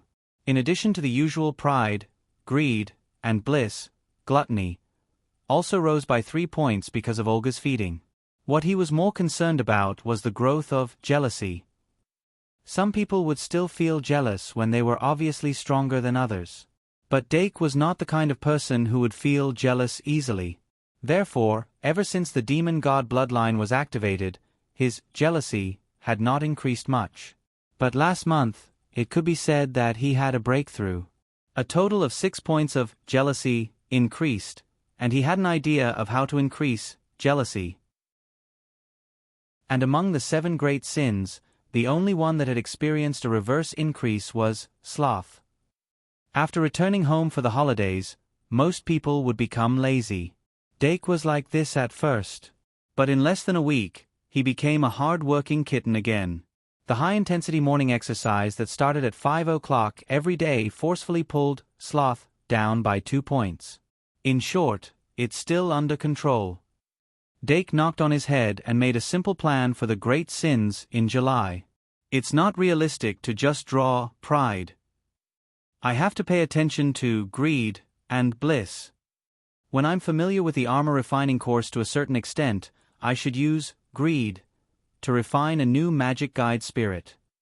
But I don't have any ideas for now. I don't have any ideas for pride's exclusive refining array either. I'm a little lost. And mathematics too, I haven't started to compile it yet. In 2nd grade, maybe I can learn some functions or some complicated geometric problems. My head hurts. Maybe I should find some fun to relieve myself, such as completing the transformation spell? After finishing the not-so-ideal plan, Dake drew 5 points of pride before going to bed, and the reserve of pride returned to 17 points. When he woke up, it was already 5 o'clock in the morning. Dake took a deep breath, changed his clothes, and started to warm up. Then, he practiced his breathing technique and swung his sword. At 7 o'clock, he went back to his bedroom, took a shower, changed his clothes, and had breakfast at 7:30. Then, he had an hour of buffer time. At 8:30, he came to the classroom of armor refining. It was a well-prepared laboratory. Other than Anna, who came with Camilla, 2 other students also came to the classroom. One of them was naturally Aurora, who had similar talents to Anna. The other one was Meow Meow. However, Meow Meow was only a temporary observer. Meow Meow was only interested in the additional product of triad armament refining, carving. Engraving was not a necessity for the triad armament forging. However, Dake chose this technique and was prepared to use it all the way through. As for Anna and Aurora, they followed Arvette's instructions and chose knitting, which girls liked more. Of course, Anna preferred to make candy figures. Aurora, on the other hand, was unexpectedly dabbling in needlework. Dake originally thought that she was the same as the noble ladies, the type who did not do any household chores. However, it seemed that was not the case. In short, Arvette's armor refining class was in full swing. The triad armament refining that Dake mastered was actually an unknown product that grafted the equipment card refining method and the triad armament refining array together. Other than luck, he was able to refine the wishful dice and the soul of the moon goddess Eye completely because of special factors. Now that he had Arvette's careful guidance, he could finally learn systematically. Therefore, he was very interested. As for Anna and Aurora, after witnessing his armament evolution with their own eyes, they were also very interested in the armament card. However, in terms of martial arts talent, they were much stronger than Dake. Once they stepped into the field that Dake was good at, they could not even touch Dake's tail. While they were still trying to cross the river, Dake had already left them in the dust. On the day that he was taught, Dake successfully refined his first proper armament card in the classroom. That was the Sour Plum Superman, that he tried to refine according to Arvette's teachings and his own understanding by using the existing materials in the classroom. When he successfully refined it, Anna and Aurora were very curious and wanted to see him try it out. However, Dake smiled and decisively rejected them. Dake did not need it. 2 in 1 4000 plus. And 97/233. The attack value in the previous chapter is wrong, has been changed, but it should not affect it. Chapter 483. The so-called Sour Plum Superman originated from a funny character in the comic Aral, also known as Silly Superman. Sour Plum Superman's Superman uniform was the same style as a certain Superman, but the S on his chest was changed to 1. He was fat, selfish, and timid, but self-righteous. He had to go to a phone booth to change into his Superman uniform. However, even if he successfully transformed into Sour Plum Superman, he still did not know anything. His ultimate skill was pretend to fly on a skateboard. Therefore, on the card, not only did it have a Superman uniform with the 1 pattern, but it also came with a skateboard. The activation incantation for Sour Plum Superman was, "Eat sour plums and become Superman." Originally, Doc had only wanted to make a simple design. He had casually carved a set of Superman's uniform as an experiment, but he did not expect to accidentally create this set of Sour Plum Superman's armor. In fact, other than being useless, there was nothing wrong with it. Let's give it to the Phoenix Girl as a toy. With that in mind, Dake put away Sour Plum Superman and continued to listen to the class. Phoenix's magical power was endless, and she was the only one among the enchanted fairies who could directly start learning magic or magical engineering. If the Phoenix Girl were to wear it, she might be able to make the Sour Plum Superman look like a superwoman. Doc was never one to make empty promises. Therefore, he really gave the Sour Plum Superman to the Phoenix Maiden after the day's lesson. Phoenix was not Dake's enchanted fairy, but Sour Plum Superman was not a high-end enchanted card with obvious personalization. Moreover, Dake did not engrave a thinking lock on this enchanted card. Therefore, the Phoenix Lady successfully summoned the Sour Plum Superman. Dake already knew that the silent sage, Cyrus, was trying to teach the enchanted fairies about magical engineering. Phoenix Maiden's learning speed was the fastest. After all, she had a unique advantage. Eat sour plums and become Superman. Phoenix chanted the activation incantation for Sour Plum Superman in an extremely cold tone as the enchanted elves watched. Then, her body glowed, and the cute princess dress turned into a fake Superman uniform in the blink of an eye. At that moment, a look of astonishment appeared on her cold face. However, that shock did not come from the appearance of Sour Plum Superman armor. In fact, even though the Superman uniform was very ugly, she still managed to make it look like a fashion show. The tight blue clothes that clung to her skin tightly wrapped around her delicate body, and the red cape paired with her fiery red hair looked like a burning flame. The red skateboard in her hand made her look even more youthful and fashionable. This Sour Plum Superman equipment was inexplicably compatible with her. What really shocked the Phoenix Lady was that after transforming into the Sour Plum Superman, her originally 1,500 mana points had been forcefully reduced to 100 attack and defense points, the same as her attack and defense. When Doc learned of this, the corner of his mouth twitched. This Sour Plum Superman can actually turn the pretender into trash with 100 magic attack and defense? After Phoenix calmed herself, she nodded. If one looked closely, they would find that her aura had also changed. She looked even more ordinary than before. She was like an ordinary young girl, not the incarnation of a phoenix. She put the skateboard under her feet with a cold expression, obviously wanting to try it out. However, the 100 points of magic were not enough to support the enchanted elves' consumption of magic. Without Arvette's magic support, Phoenix's figure suddenly became transparent, and then completely turned into magic light spots, disappearing into the air. Dake looked at the place where she disappeared in surprise, and couldn't help but hesitate.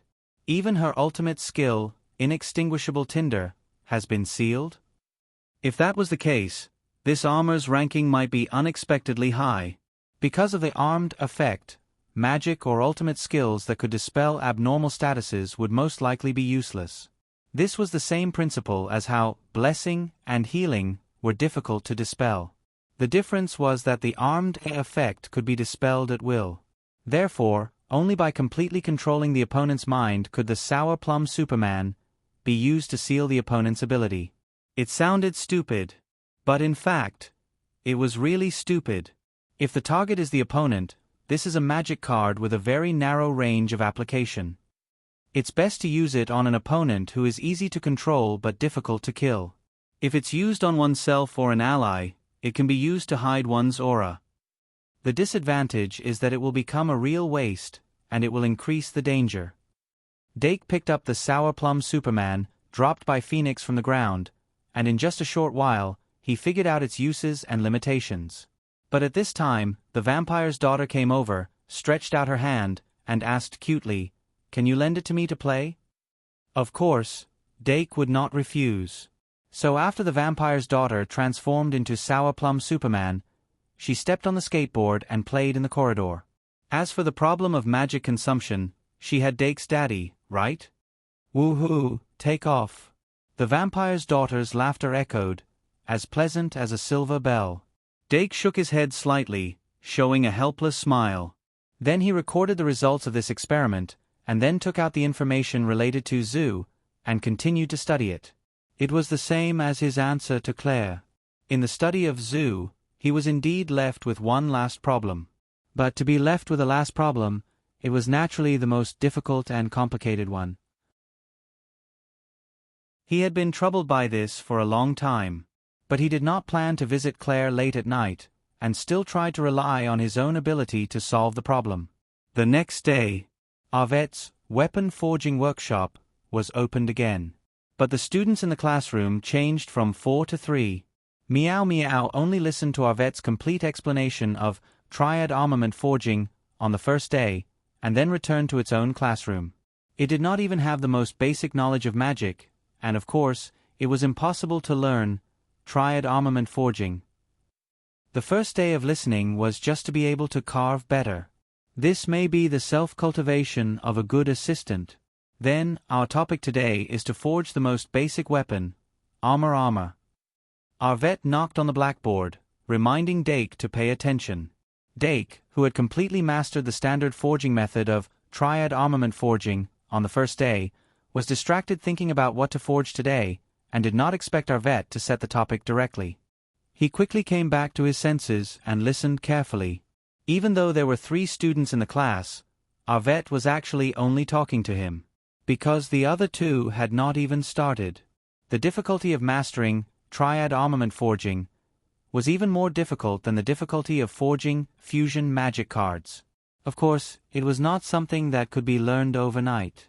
Anna and Aurora, who had only listened to the class for 1 day, could only take notes first, and then gradually digest it. Arvette's free time was actually very limited, and it was impossible for her to teach them step by step. Lecture in the morning. Experiment in the afternoon. Arvette left quickly after the class. Dake brought Anna and Aurora to do the experiment together. As the name implied, armor was an armament card that looked like armor after wearing it. The armament that Mike Owen had used before was a type of armor. Refining this kind of armed card required a great deal of effort to carve. Arvette generally used a knitted skirt, and Dake needed to carve a complete set of armor first, preferably a full-body armor that included headwear and weapons, because it was an experiment that used all the basic materials. So, Dake was not overly meticulous when he was carving, and he chose to pursue speed. He chose a piece of silver from the materials, and then quickly carved a full-body armor. The weapon he chose was a long spear. Arvette's immortal spear and Camilla's Fenrir spear had some influence on him. After the carving was completed, he began to forge. The standard forging method of triad armament forging was very different from the general forging method of the equipment card. However, the standard forging method of triad armament forging still required the Manjasaka potion to be used as the base. This was probably one of the main reasons why Dake was able to successfully forge his armament forging in the academy. Because he had already done the experiment yesterday and had a finished product, Dake's experimental technique was obviously faster and more stable today. After about half an hour, he had completed all the prerequisites of triad armament forging. Anna had been lying on the table and observing. At this moment, she asked curiously, "Can we start carving the triad armament forging formation now?" "That's right." Dake nodded. Then, he used the magic pen to carve a 3-dimensional complex forging formation on top of the blank magic card. It was only this step that he was exceptionally proficient in. After the carving was done, he needed to pour in the spiritual power to transform the triad armament forging formation into the spiritual furnace. The stimulation and use of the spiritual power was one of the core teachings of Narrate. Before this, Dake had been opportunistically using the great sin to replace the spiritual power. However, that was obviously not the way to sustainable development. What Narrate taught him was a special technique called the three flowers technique. The so-called three flowers technique was the technique of the three flowers of essence, chi, and spirit at the acupoint. This was originally a technique used by martial arts powerhouses to open the Brahma acupoint wheel. However, after Narrate made some slight changes, it became a technique that could trigger the spiritual power. The foundation of the three flowers technique was the chi. With the chi as a bridge, one could connect the essence and spirit of the human body, combine them, and gather them on the Brahma acupoint wheel above the head. Once the Brahma acupoint wheel was opened, the force could be generated. The essence of the force was the spiritual power.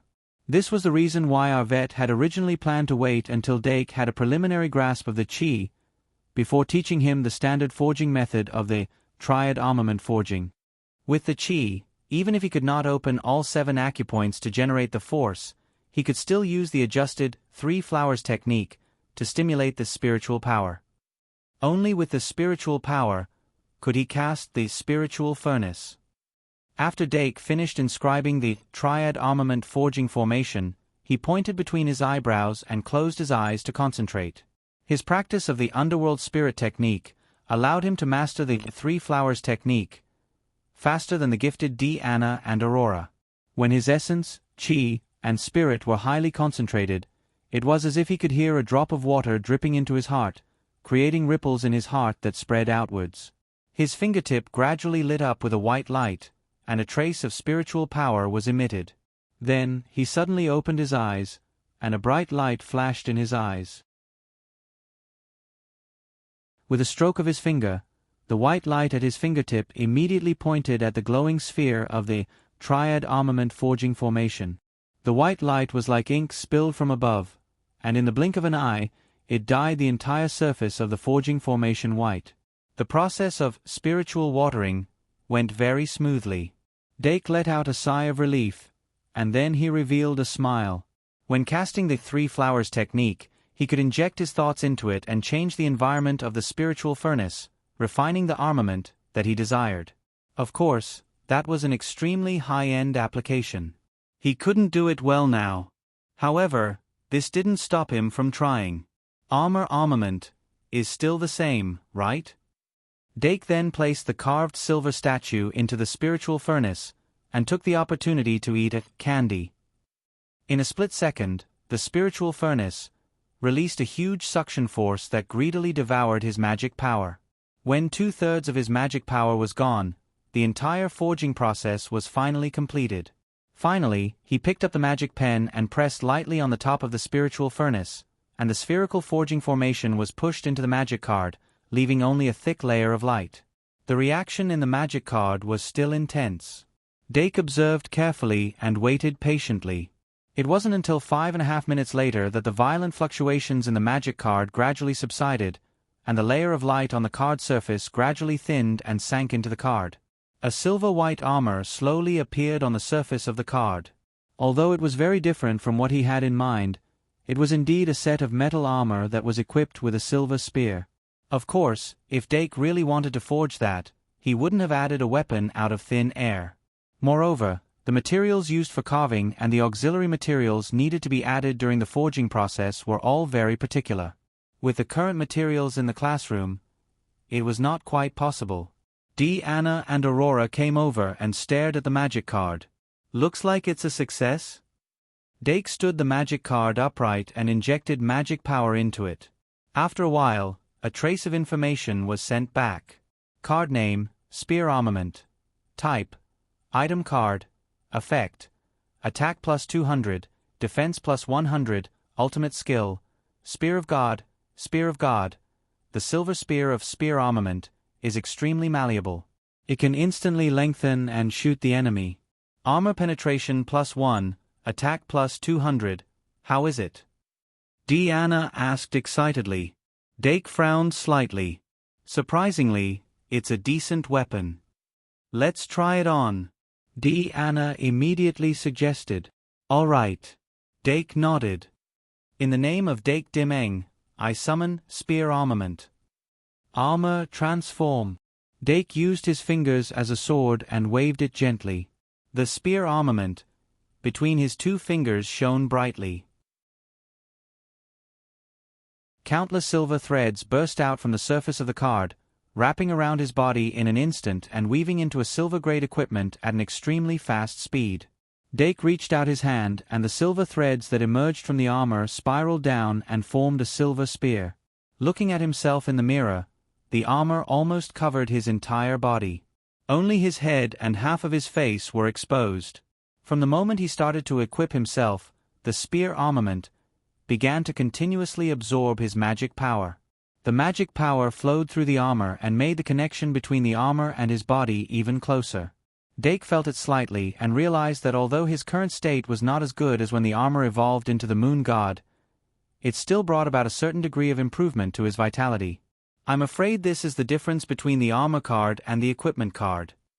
The equipment card's additional attack and defense are located on the equipment, while the armor card improves the overall quality of the user. For example, when you equip a normal armor, you will only feel heavy. After the armor transformation, you will feel lighter. However, the price you have to pay is the constant consumption of magic power. Dake sensed it carefully. The current spear armament consumed 3 points of magic power per second, which was equivalent to the consumption of a 3-star magic elf. However, this was only the beginning. As he continued to use the armor card, the consumption of magic power would increase. Shoot, Spear of God! Dake suddenly pointed at the dummy in the corner. The silver spear in his hand instantly extended and pierced through the dummy's chest. This sudden scene made Deanna's mouth open into an O shape. Dake shook the body of the spear again, and the silver spear suddenly retracted. The body of the spear trembled slightly. Then, he tried the Spear of God, every second. After 15 seconds, the body of the spear extended again and pierced through the dummy's abdomen. The cooldown is only 15 seconds? So fast. Dake withdrew the spear and could not help but feel a little regretful. If he had been more careful in the carving and the selection of materials, maybe he would not have created this spear armament. A man who is never content is like a snake trying to swallow an elephant. Be content. Be content. Dake repeatedly reminded himself. However, the greed +1 still floated in front of his eyes. He was delighted and then shared his thoughts and experience with Deanna and Aurora during the experiment. Deanna held the notebook and could not help but say enviously, I also want to see how it works.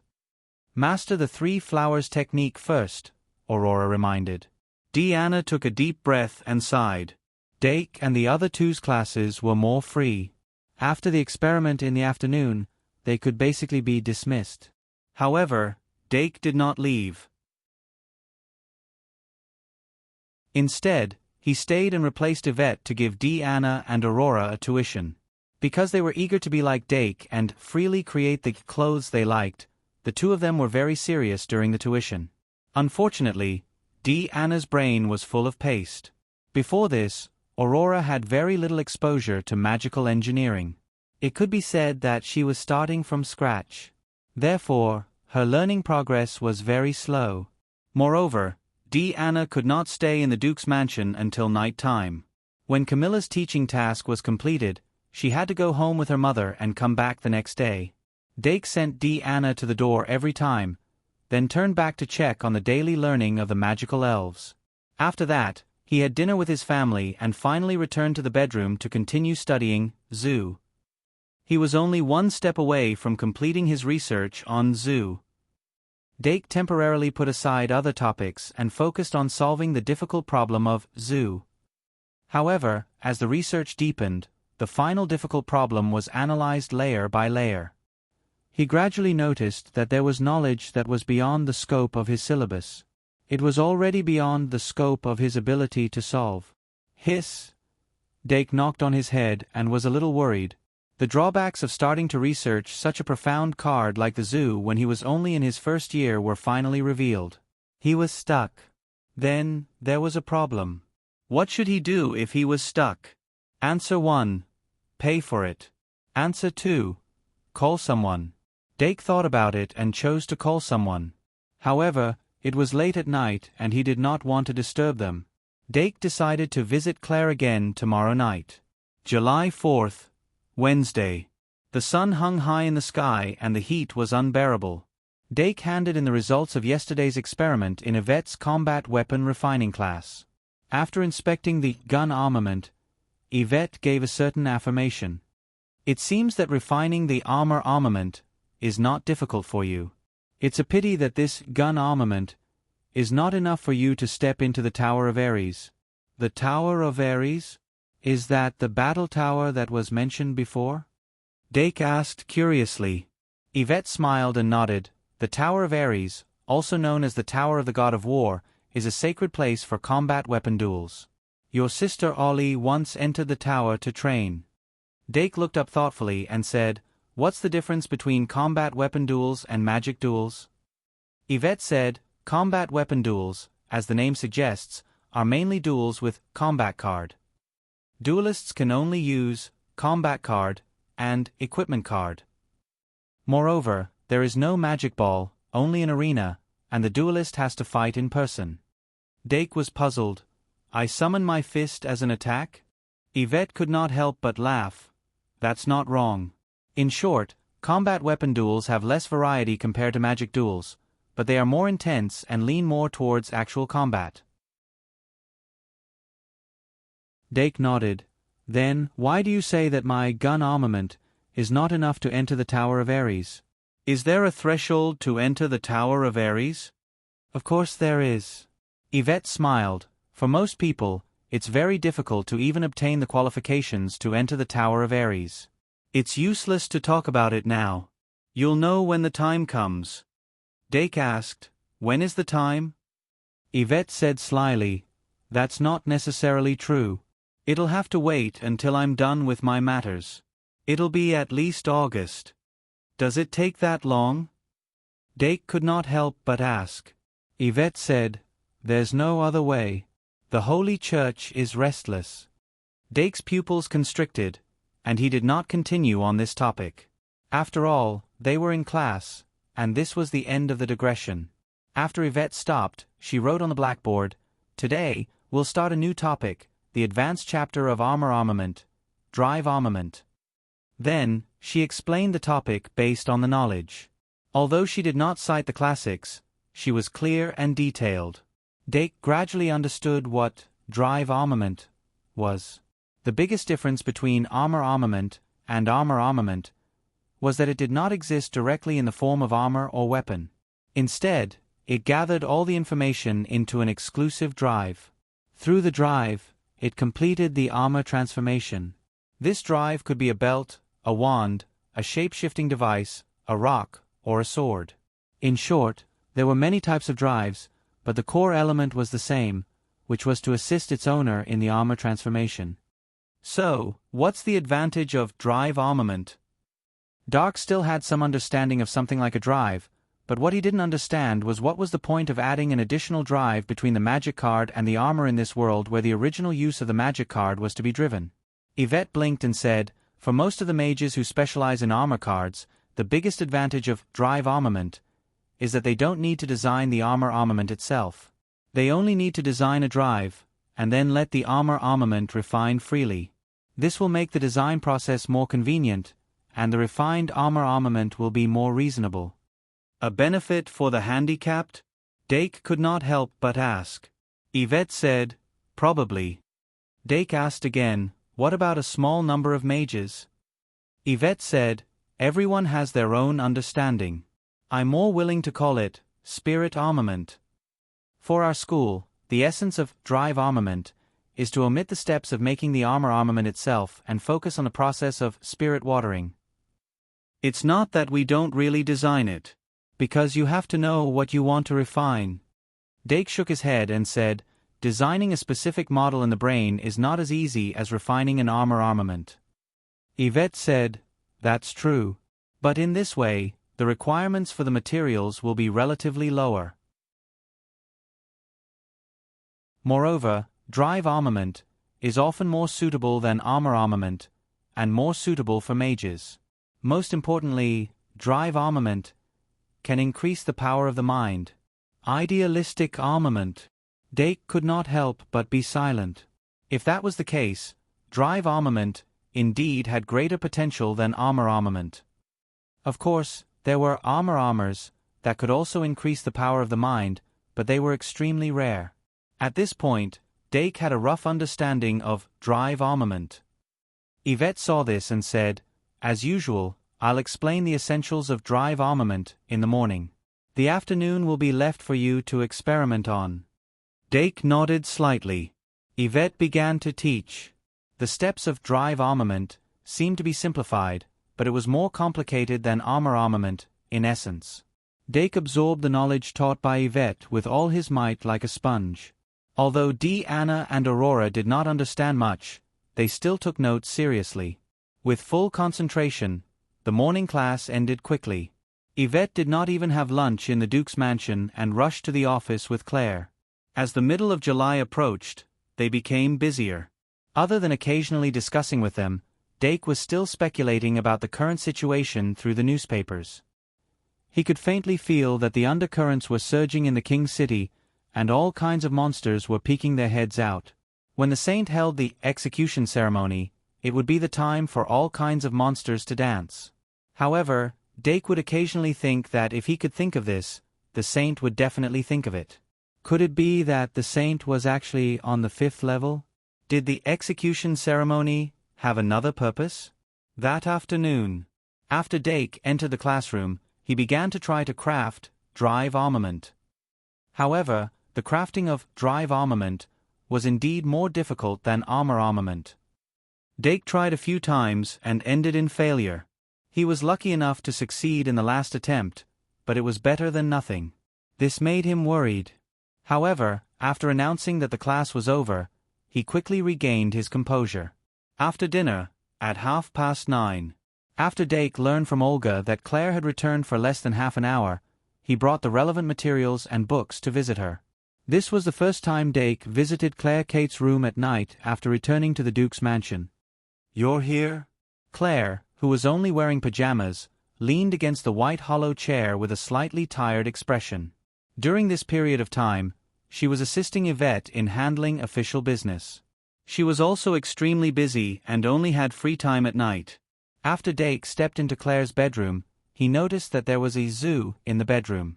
However, the familiar animals were all quietly nesting in various parts of the room. Even the most mischievous monkeys only hung themselves on the swings hanging from the ceiling and swayed slightly. "Aunt Claire, are you okay?" Dake asked. Claire waved her hand. "Of course."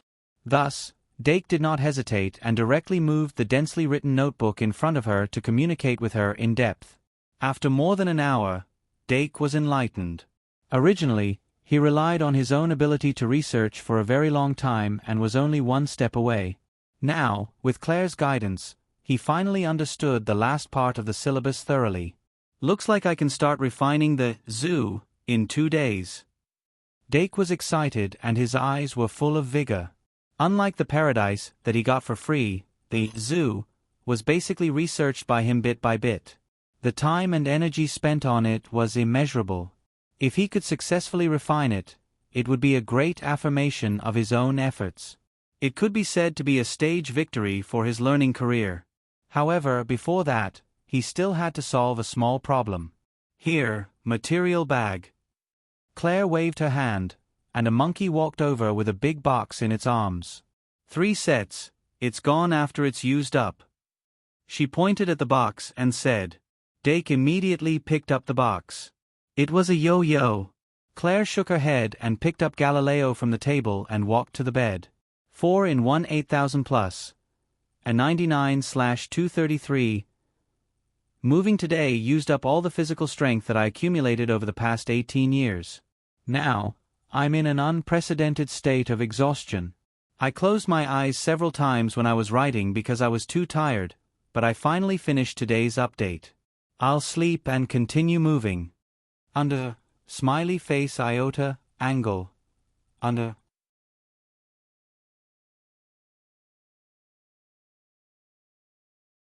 Chapter 484. Come and eat. Not long after, Dake returned to the bedroom with a box full of materials. After he took out the 3 sets of materials, he sorted them out and put them away. Most of the materials for zoo were common, but 2 of them were not the core materials, but they were necessary and very rare. Those 2 materials were difficult to buy even in the Shangmalian Academy, let alone outside of the academy. Dake did not go out to do market research, so he could only speculate. But from Claire's tone, it should not be wrong.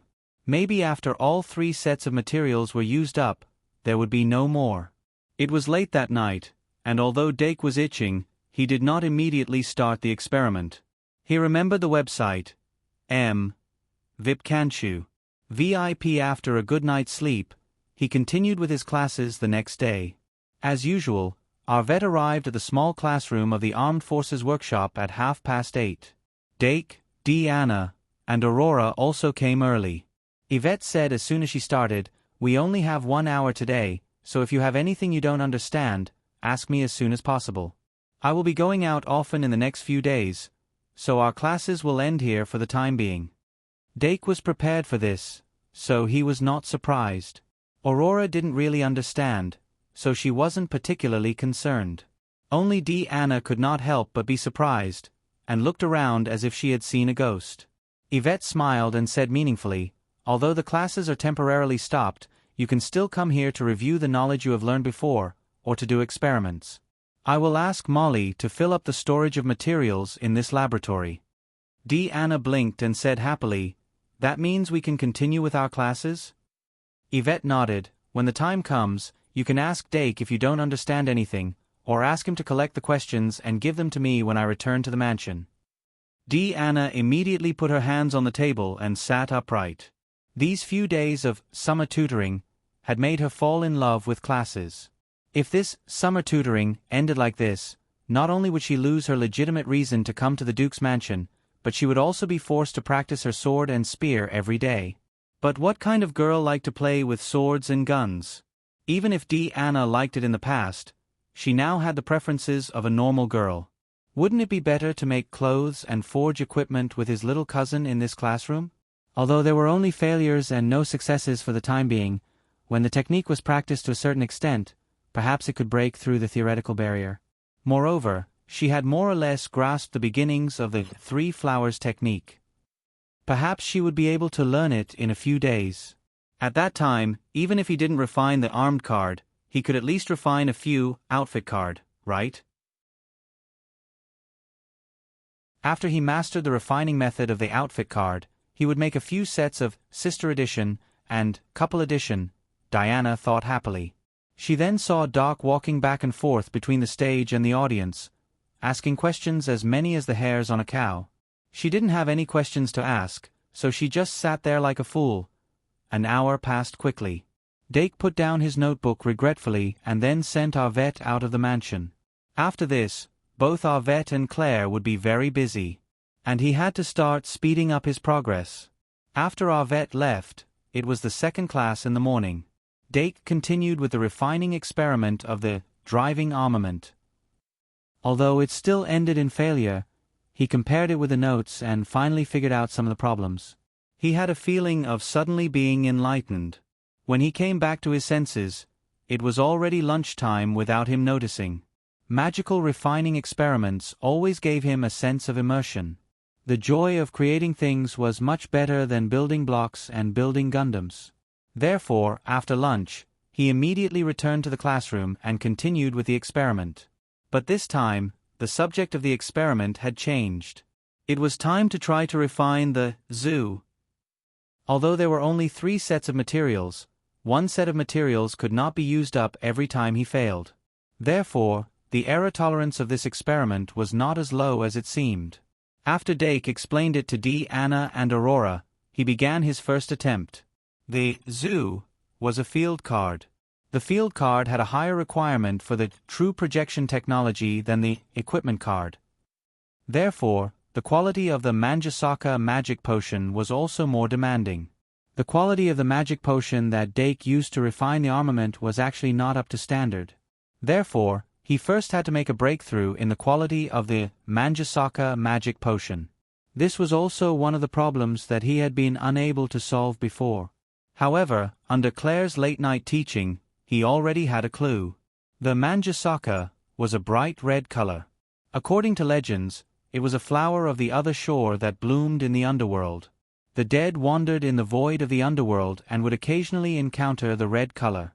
Once it was attracted, the Manjasaka would transform into the most desired, most reluctant, and most untouchable thing in their hearts. It would make them feel as if they were in a dream, befuddled, and unknowingly nibbled away until there was nothing left. The reason why the Manjasaka magic potion was named this way was because it also had the effect of transformation. However, in the previous method of making the magic potion, he did not actually add any Manjasaka. It was named Manjasaka, but there was no Manjasaka in it. Therefore, if he wanted to make a breakthrough in the quality of the magic potion, he had to make an issue out of the Manjasaka's substitute. The previous refinement used a variety of ingredients to achieve the transformation effect. This time, he was prepared to make a magic potion called Magic Hallucination Potion. Then, he would use this magic potion as a foundation to further refine Manjasaka. As the name suggested, Magic Hallucination Potion was a magic potion that could cause people to hallucinate. Just the experiment of improving the Manjasaka magic potion alone took 3 whole hours. However, when the experiment results were out, Dake could not help but smile. He felt a sense of comfort from the bottom of his heart. Can I dream of what I want after consuming this? Anna leaned over and sniffed.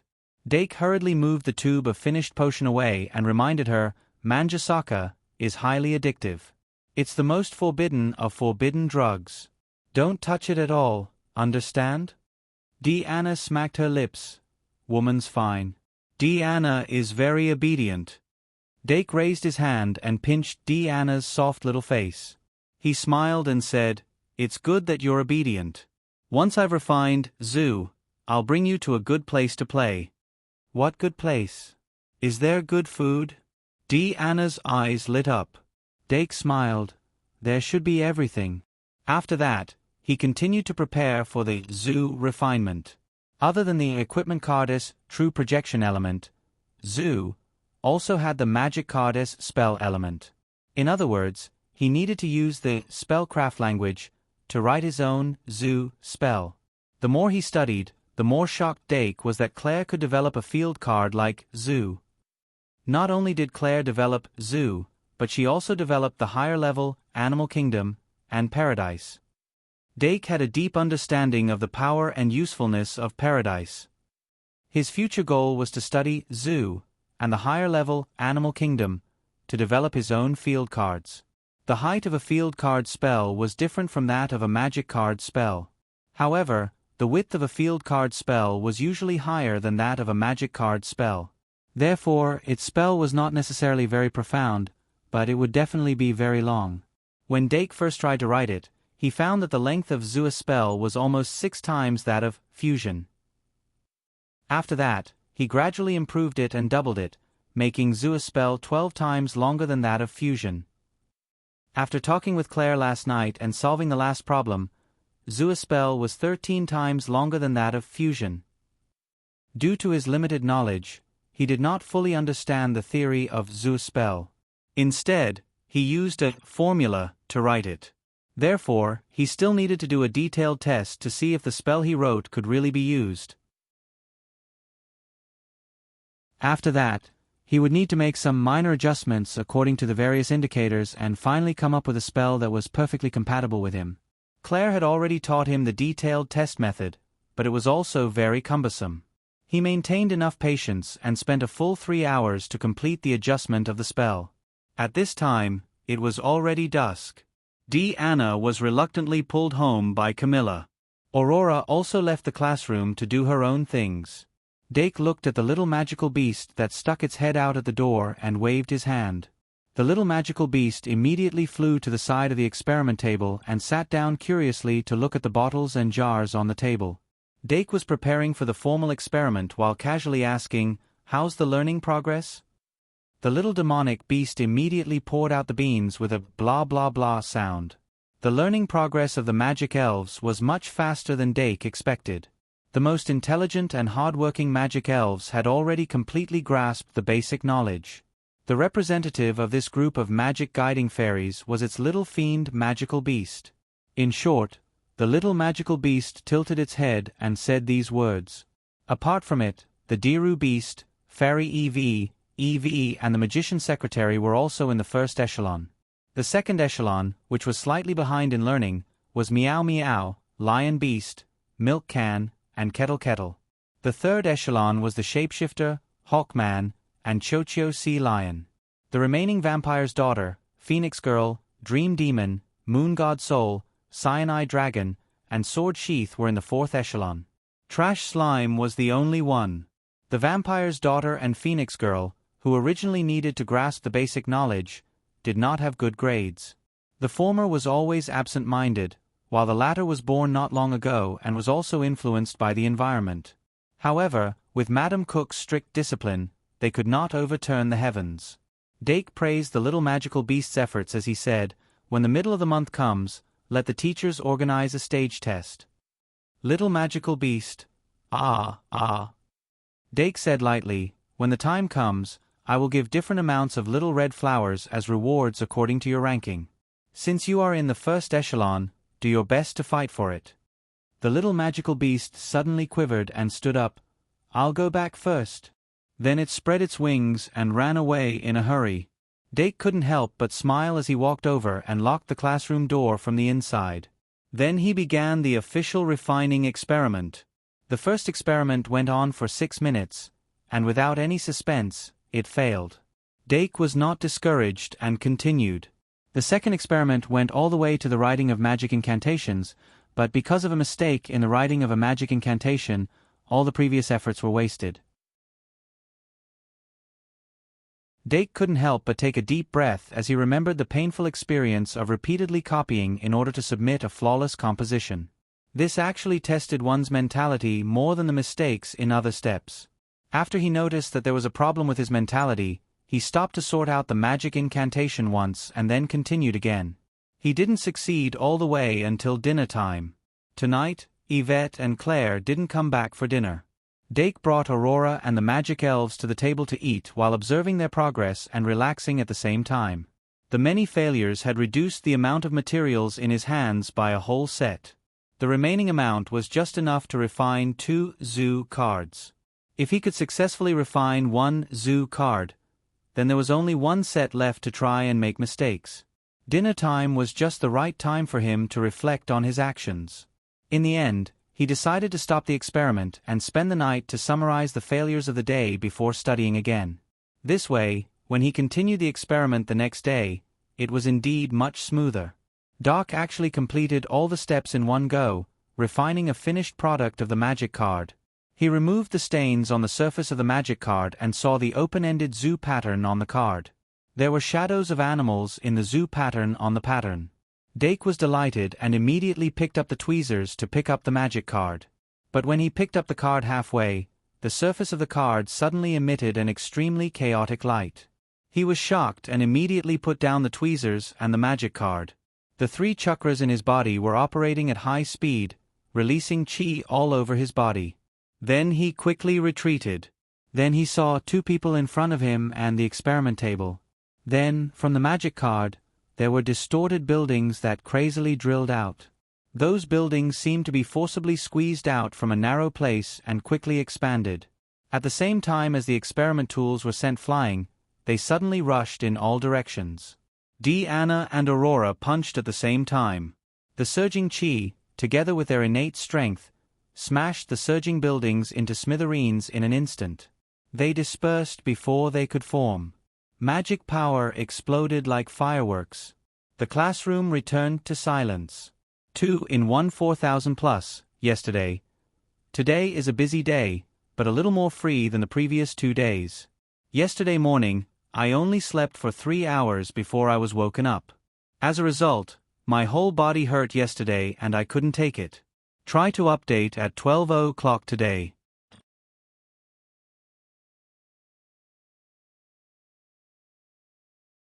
Chapter 485.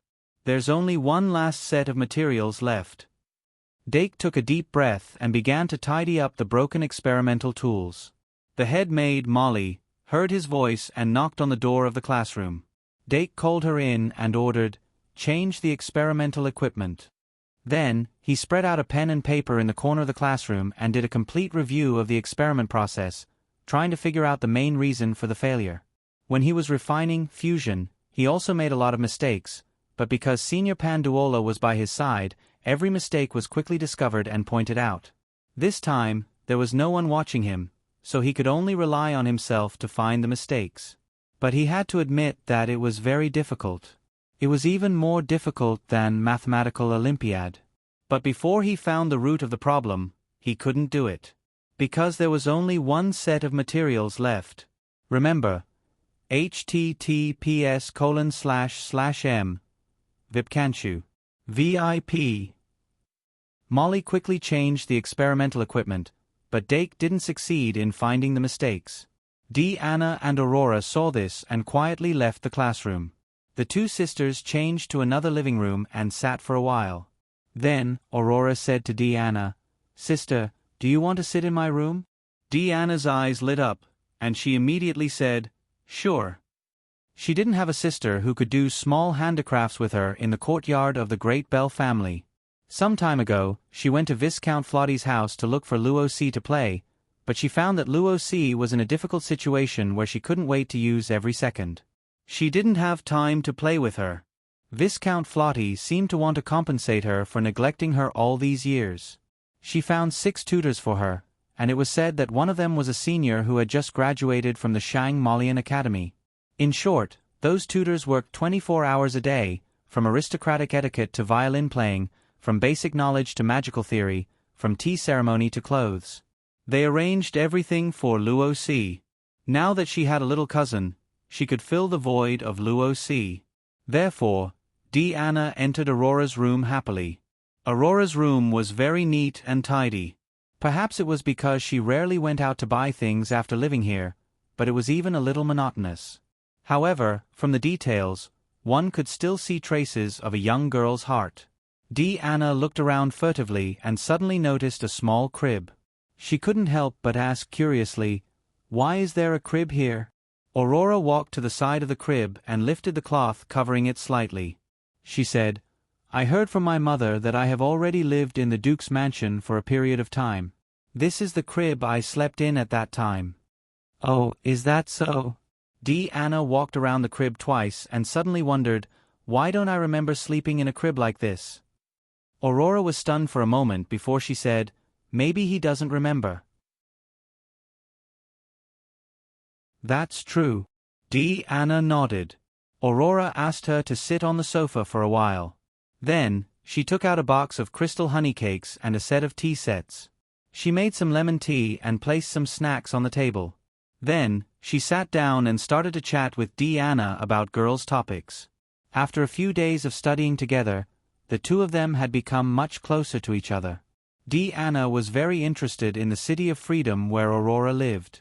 Aurora, on the other hand, wanted to know about the living situation in the Shang Malian Academy in advance. After a while, they became more familiar with each other. While the two girls were chatting happily, Dake Dimming was still thinking hard. In order to not interrupt his train of thought, he even gave up on lunch. It was only after 3 o'clock in the afternoon that he found some clues. Then, using this clue as a starting point, after another hour of deconstruction and deliberation, he finally found the mistakes of the previous experiment. Then, he grabbed the pastries that Olga brought and ate 2 bites. Then, without stopping, he started the last experiment of refining. Under normal circumstances, he would have rested well before starting the refining process. After spending so much time and finally finding the problem, he was so excited that he couldn't control himself for a while. So, he decided to strike while the iron was hot and started right away. However, he didn't make any mistakes because of this. Everything was so stable that it was scary. After about 2 hours, the spell floating on the magic card suddenly condensed. On the surface of the magic card, a zoo composition that was almost the same as the previous one gradually appeared. In each area of the zoo, there were all kinds of shadows of birds and beasts. Finally, it's done? Dake took a deep breath and picked up the tweezers. Based on the previous failure, he didn't simply think that the refining of the magic card would be considered a success at this point. Before the successful summoning, every magic card could be a failure. Just like before the ignition, every firecracker could be a dud. Doc cautiously used a pair of tweezers to pick up the magic card. After hanging it for a moment, he discovered that this magic card didn't suddenly glow like the previous one. He let out a sigh of relief and took it to the tap to wash it. As the dirt on the magic card was washed away, the surface of the magic card became clearer. Dake had seen Claire's zoo before, but the surface of the two cards was obviously different. To be specific, the style of the zoo was different. However, this wasn't strange.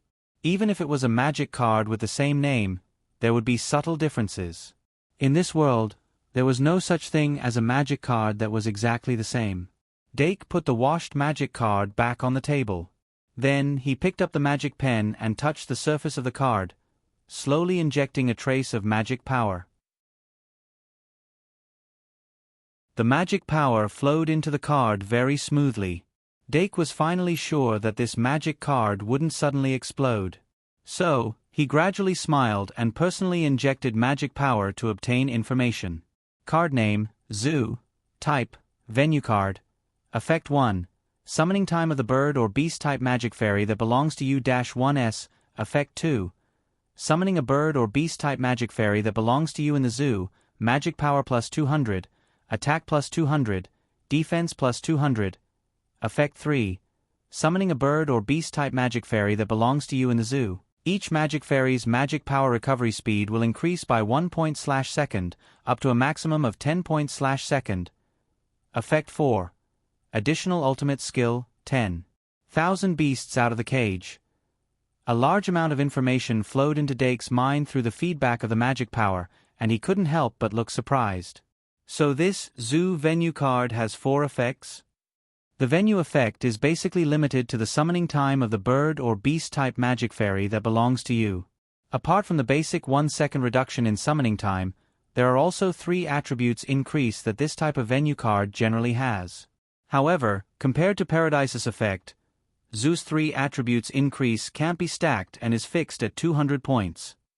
Effect 3 should be the reason why the magic fairies can survive in the zoo venue for a long time. The mechanism of this effect should be the same as Paradise, which is to form an energy cycle through the circuit between the venue and multiple magic fairies, giving the magic fairies additional magic power recovery ability. The difference is that Paradise has 10 magic fairies in it at the beginning, so no matter how many are summoned, the magic power recovery speed will be 10 points/second. If Paradise is upgraded to 2.0, the magic power recovery speed will increase even further. What's more surprising is the effect 4. Claire didn't mention that the zoo venue actually has a ultimate skill. Dake thought about it carefully for a moment before he injected more magic power to check the effect of the ultimate skill, 10,000 beasts out of the cage. 10,000 beasts out of the cage. Magic fairies that come out of the zoo, together, the bird or beast type magic fairy that belongs to you, will receive a group attack power increase for 30 seconds. When the number reaches 10, attack power increases by 200. When the number reaches 100, attack power increases by 2000. This effect, Dake couldn't help but frown. For a normal mage, even if they were proficient in bird or beast type magic, it would be difficult to summon 100 bird or beast type magic fairies in a battle. Unless they used some special method to summon a group of them. Or they could use effects like Great Liberation to separate individuals into groups. Apart from the limitation of numbers, the group attack power increase for 30 seconds was still very impressive. In particular, the 2000 attack power increase of 100 beasts was really shocking. The real effect of zoo was much stronger than he had expected. Using this as a basis, it was easy to imagine what kind of venue card Animal Kingdom would be. Perhaps it could really summon 10,000 beasts out of the cage. Sage of the Beasts was really terrifyingly strong in a sense. Finally, let's find an open space to conduct the summoning experiment. Dake looked around and took Zoo to the door. But when he opened the door, he found that there were many people waiting outside. "Teacher Camilla, you haven't gone back yet?" Dake looked up slightly and asked Camilla, who was in the crowd. Camilla smiled and said, "I can't help it. Anna insisted on waiting until your experiment was over." Anna pouted. "I want to know the final result." Aurora covered her mouth and laughed. "It's really hard not to know the final result." "Yeah," Anna said matter-of-factly. "What if I can't sleep at night?" Dake scratched his head.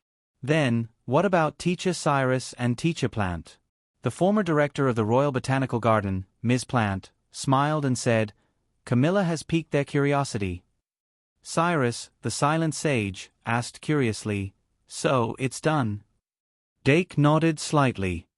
"Although it's not the final summoning, it should be done this time." Cyrus was surprised. "I didn't expect you to successfully summon Claire's Zoo at such a young age." Dake said humbly, "It's because Teacher Claire taught me well." Cyrus leaned on his walking stick and said, "You don't mind letting us watch, right?" Dake smiled. "Of course not." Then, he pushed the door open and walked out slowly.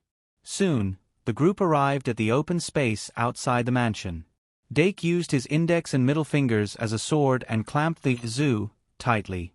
Then, he raised his head and slashed the magic card across his chest. In an instant, a large amount of magic power surged. "In the name of Dake Dim-Eng, magic card summoning. Field card summon. Zoo." Magic power surged out like a tide. Dake pointed his foot, and the ground around him was covered by a net of magic power. The buildings belonging to the Zoo were instantly projected under the effect of true projection. Although it was not as gorgeous and dreamy as Paradise, it was still incredible. The magic and mystery of the field card always made people think of miracles. Of course, the people present would not have such thoughts. Dake looked at the successfully summoned Zoo with excitement in his eyes. Although Paradise was the best, this Zoo was the first field card that he had made himself. The meaning behind it was even more different. It was a pity that he only had 8 bird and beast type among his current magical fairies. If he let the little demon beast evolve into a black Duro beast, he could barely have one more. However, this was not enough to build a bird and beast type card set with Zoo as the core. Moreover, it was difficult to form a system with just one Zoo. He needed to buy more materials to make more Zoo, after returning to the academy and learn more series of cards from Claire. Dake did not continue to experiment with the effects of Zoo. After a while, he deactivated the Zoo. Following the disappearance of the huge building complex, the few tutors also walked over. Ms. Plant clicked her tongue in wonder. "I never get tired of looking at a Magus field card. It'll be great if I can get a Botanical Garden field card." Cyrus the Sage glanced at her and said, "I'm afraid that's difficult. There's no universal type for this level of magic card." Ms. Plant couldn't help but raise her voice. "Then is it too late to start learning magic now?" Cyrus smiled and said, "Of course, there's still time. There's no end to learning. I'm going to start teaching those cute students some simple magic knowledge in August. You can come and listen in." Ms. Plant raised an eyebrow and said, "What a coincidence. I'm also going to start teaching them some grass magic in August." Cyrus narrowed his eyes. "Then, I really hope Ms. Plant won't use your homework to take up the students' time to learn magic. Especially when I heard that you want them to write some observation diary about the growth of flowers and plants. What can they do with that time?" Cough, cough. Cough, cough. Ms. Plant glared at him and did not bother to argue. On the side, Camilla covered her mouth and smiled gently. Anna and Aurora were surprised. Dake touched his forehead and suddenly asked, Where's Mr. Cook? Camilla smiled. He should have stayed in class. Dake was stunned. It's been more than an hour since the last class ended, right? 2 in 1, 4,000 plus. Fell asleep on the table.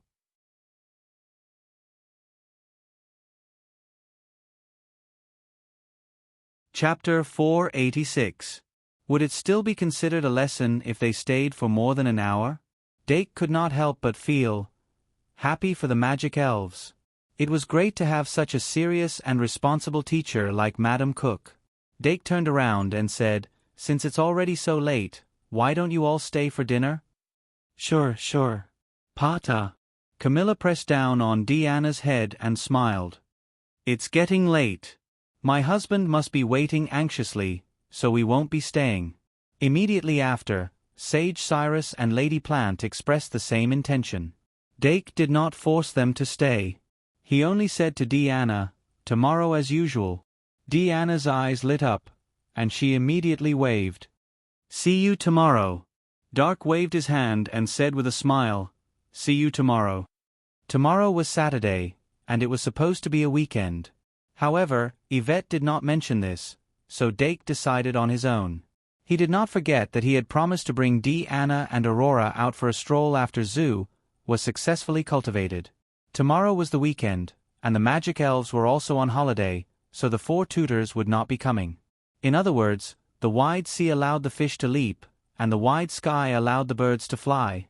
After such a long period of training and learning, it's time to relax a little. Dake sent Deanna and the others out of the Duke's mansion and returned to the mansion. He glanced at the classroom door of the magic elves and then slipped away happily. When it was time for dinner, he asked the maid to invite Madam Cook for dinner. Madam Cook could not refuse, so she came to the dining room. Dake took the opportunity to mention the mid-month phased test. Madam Cook understood and agreed on the spot. After that, Dake gave a deep and simple understanding of the learning situation of the magic elves. As he had been busy with his own training and learning, it was inevitable that he would neglect the learning situation of the magic elves. After learning from Madam Cook tonight, it was not much different from what the little demon said. He nodded slightly and told Madam Cook to train the vampire daughter and phoenix girl. If they were not obedient, there was no need to be polite and just call their parents. As he did not lower his volume when he spoke, the magic elves who were gradually getting used to using knives and forks heard him. They were immediately on alert, as if they were on a battlefield. Especially the vampire daughter, whose eyes were sharp as if she was surrounded by enemies. After dinner, Madam Cook and Dake carefully discussed the details of the phased test. Finally, he took out his textbook and recommended Mathematics I to her. After Ms. Cook received Mathematics I, she flipped through it and quickly understood how outstanding this textbook was. She exclaimed in her heart and immediately said, "Give me some time to prepare for the lesson. After the test in the middle of the month, I will start using this textbook." Doc had a smile on his face. He was very satisfied. At about 8 o'clock sharp, he summoned the Dragon Tamer guards and ordered them to send Ms. Cook home. Now that the capital was filled with all sorts of people, it was no longer safe to travel at night. Only with the Dragon Tamer squad accompanying him could he be at ease. After the carriage left, Dake returned to his mansion. He sat in his bedroom for a while and could not help but go to the classroom, the laboratory. He had been busy with Zoo for the past 2 days, so he did not fully focus on actuation armament. Now that Zoo was finally completed, he could finally let go of his hands. In order to improve, he even called Meow Meow over. Meow Meow Meow. Meow Meow was also quite excited. The man and the cat quickly prepared for the experiment. Dake's failures during this period were not in vain. He more or less figured out where the problem was and had some confidence in tonight's experiment. Actuation armament S-Core was the drive, but that was only on the surface. For any armament card, the most important thing was the armament itself. When Arvette taught actuation armament, she did not need to design the armament itself as a big advantage of actuation armament. She thought that she only needed to design a specific model in her mind and then use the drive to present it. She herself had always done the same. But after Dake's repeated experiments during this period of time, he found that there was a trap hidden in it. Arvette's talent in refining armament was unparalleled. Her perception and construction of three-dimensional space were also very strong. Otherwise, she would not have been able to develop the three-dimensional triad armament formation. With her innate talent, she could completely construct the rich details of the armament in her mind. But others could not. At least, Dake could not do it at the moment. So, he always made mistakes during the refining of actuation armament. Even if he succeeded by chance, the refining of actuation armament was not ideal. So, after summing up his experience, Dake decided to overturn Arvette's idea and use a relatively clumsy method, which was to make actuation armament and actuation armament themselves and then refine them together. In order to make actuation armament and actuation armament themselves be considered as a whole in the refining process, he added a kind of model thinking to it that was to imitate those Transformers model toys and achieve this idea by making actuation armament that could be physically transformed into actuation armament. In fact, this was not very difficult. The biggest problem was that the armament made with this method was likely to have the appearance of a boxy robot. Not only would it lack beauty, but it could not be worn close to the body and would also lack flexibility. So, when Dake was designing, he simply gave up on the so-called flexibility. Now, the definition of armament by the Magus was still only a shell. Since it was all a shell, why must it be worn close to the body? Wouldn't it solve a lot of problems by setting up a cockpit? Just do it. The existence of magical technology was to realize all possibilities. Dake immediately unfolded the blueprint and began to design. There were a lot of giant robots in his memory, but there were too many details for those things, and he did not have that much time to carve them out. And if he wanted to make something like Gundam or Eva, he would obviously need more complicated and rare materials. Although there were a lot of materials in the laboratory, they were all basic materials. So, his initial idea was to make some simple toys first. Let's start with that. Dake couldn't help but reveal a gentle smile as the memories of his childhood from his previous life surfaced in his mind. He began to continue the unfinished design on the blueprint. The specific appearance did not need to be exactly the same, but the most important thing was that it could be taken apart and pieced together. The ultimate goal was to use the same parts and assemble them in two ways, so that they could be assembled into an armament and an actuator. As for the final product, it was not surprising that the initial experimental product was always accompanied by a large number of deficiencies. Dake spent an hour to complete the rough design, then explained his ideas to Meow Meow in detail. After Meow Meow understood, it opened its eyes wide. Its eyes, which were always half open, widened into round circles. It was obviously very interested. Only with interest could one put their heart into it. This was a good state. Dake then chose a type of magic wood from the material storage as the main material. This type of magic wood was a product of alchemy. It was originally wood, but after being refined by alchemy, it became a special material that was between wood and metal. Therefore, it had the plasticity of wood and the toughness and ductility of metal. And as long as a special magic potion was applied after the carving was completed, it could completely transform into a metal-like material. In terms of the material's strength and rarity, it was not as good as magic steel, but it was more economical. Dake had been using this type of magic wood for the past few days. And Meow Meow would use magic wood to make toys in its free time. Therefore, they were familiar with magic wood. After the blueprint was completed, Dake and Meow Meow began to carve the parts together. The whole process lasted for a full 3 hours. From 8 o'clock to 12 o'clock at night, Dake and Meow Meow maintained a strong interest and did not notice the passage of time at all. When Arvette and Claire returned in the middle of the night, they looked at the door for a while and then quietly left. Olga made supper again and again, but it all fell into the stomachs of the magic elves. Ding dong. When the clock struck midnight, Dake and Meow Meow finally finished making and painting all the parts. The refreshing feeling of finishing in one go made the man and the cat look at each other and laugh. Then Dake eagerly began to assemble. First was the armament itself. Although there were slight flaws in the joining and the appearance was not perfect, it was indeed joined together. Dake did not expect the final product to be good. This experiment was mainly to verify his idea. He carefully looked at the assembled robot for a while, then took it apart and assembled it into a gun-shaped driver. A gun, not a gun. Although the gun here was supposed to be used for shooting, the core was actually a six-pointed star emblem of light.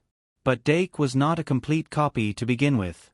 After the final assembly was completed, Dake eagerly picked up the gun and pulled the trigger at the wall. Bang! Meow meow meow meow. Meow meow clung to his trousers and cried. After he made a fake shot, he handed the gun to Meow Meow, who immediately began to play with it excitedly. And Dake himself began to prepare for the completion of the armament. With the finished product, the triad armament forging was naturally completed. An hour later, Dake finished carving the triad armament formation above the magic card. Then, he used the 3 flowers to stimulate the triad armament formation with the triad armament formation. With the infusion of magic and the power of the mind, the formation was covered in flowing light. Dake closed his eyes and focused his thoughts, pouring the ideas about the armament into his mind as much as possible. When the mind furnace was completed, he asked Meow Meow to bring the gun-shaped driver, and began to smelt it. 15 minutes later, the mind furnace completed its function and was pressed into the magic card. The magic card continued to emit a red and white light, and the internal reaction became more and more intense. Dake and Meow Meow watched nervously until it finally quieted down. Then, Dake rinsed the magic card and revealed the halo. What appeared on the card was the gun-shaped driver. Dake tried to inject magic. The information that came back to him made him excited. Let's go. He immediately waved to Meow Meow, picked up the magic card, and ran out of the laboratory excitedly. Not long after, Dake came to the open space outside the mansion. Meow Meow squatted by his feet, looking at the magic card in his hand expectantly. Behind them, Head Maid Molly and Head Maid Olga were quietly leaning against the wall. Seems like the young master's experiment is going well? The two maids looked at each other curiously.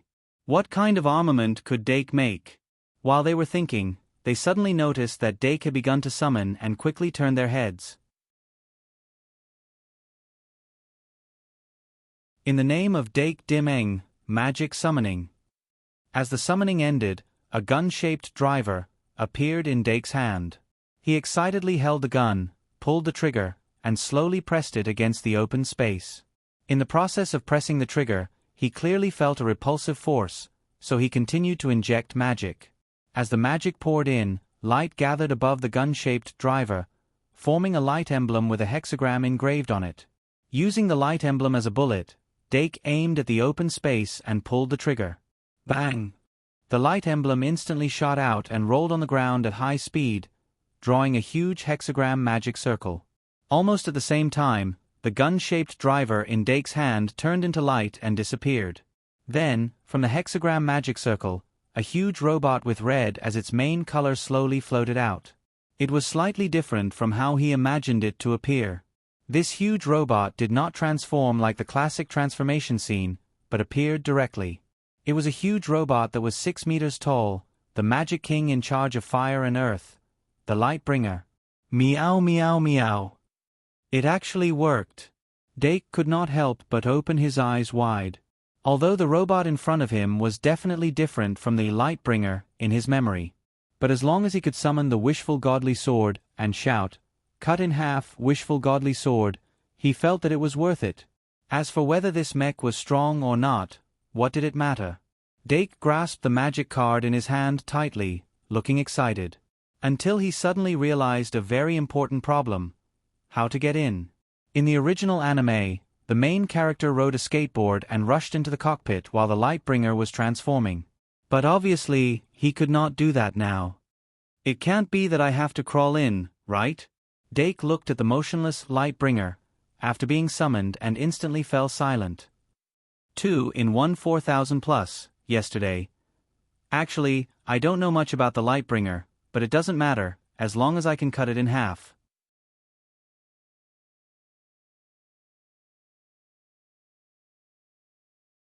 Chapter 487. The night was quiet. Bathed in the night, the Lightbringer exuded an atmosphere that was out of place in this world. Molly and Olga, who were at the back, couldn't help but feel surprised. "What is this?" Molly muttered to herself.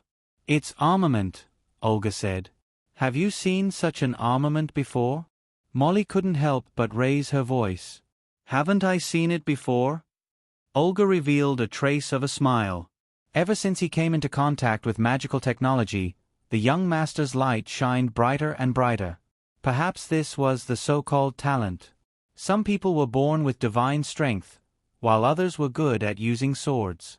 The areas they were good at and the areas they weren't good at were two completely different people. The young master must have an extraordinary talent in the field of magical engineering. Remember the website, VIP. The sudden appearance of such a huge machine in the Duke's mansion naturally couldn't escape the eyes of others.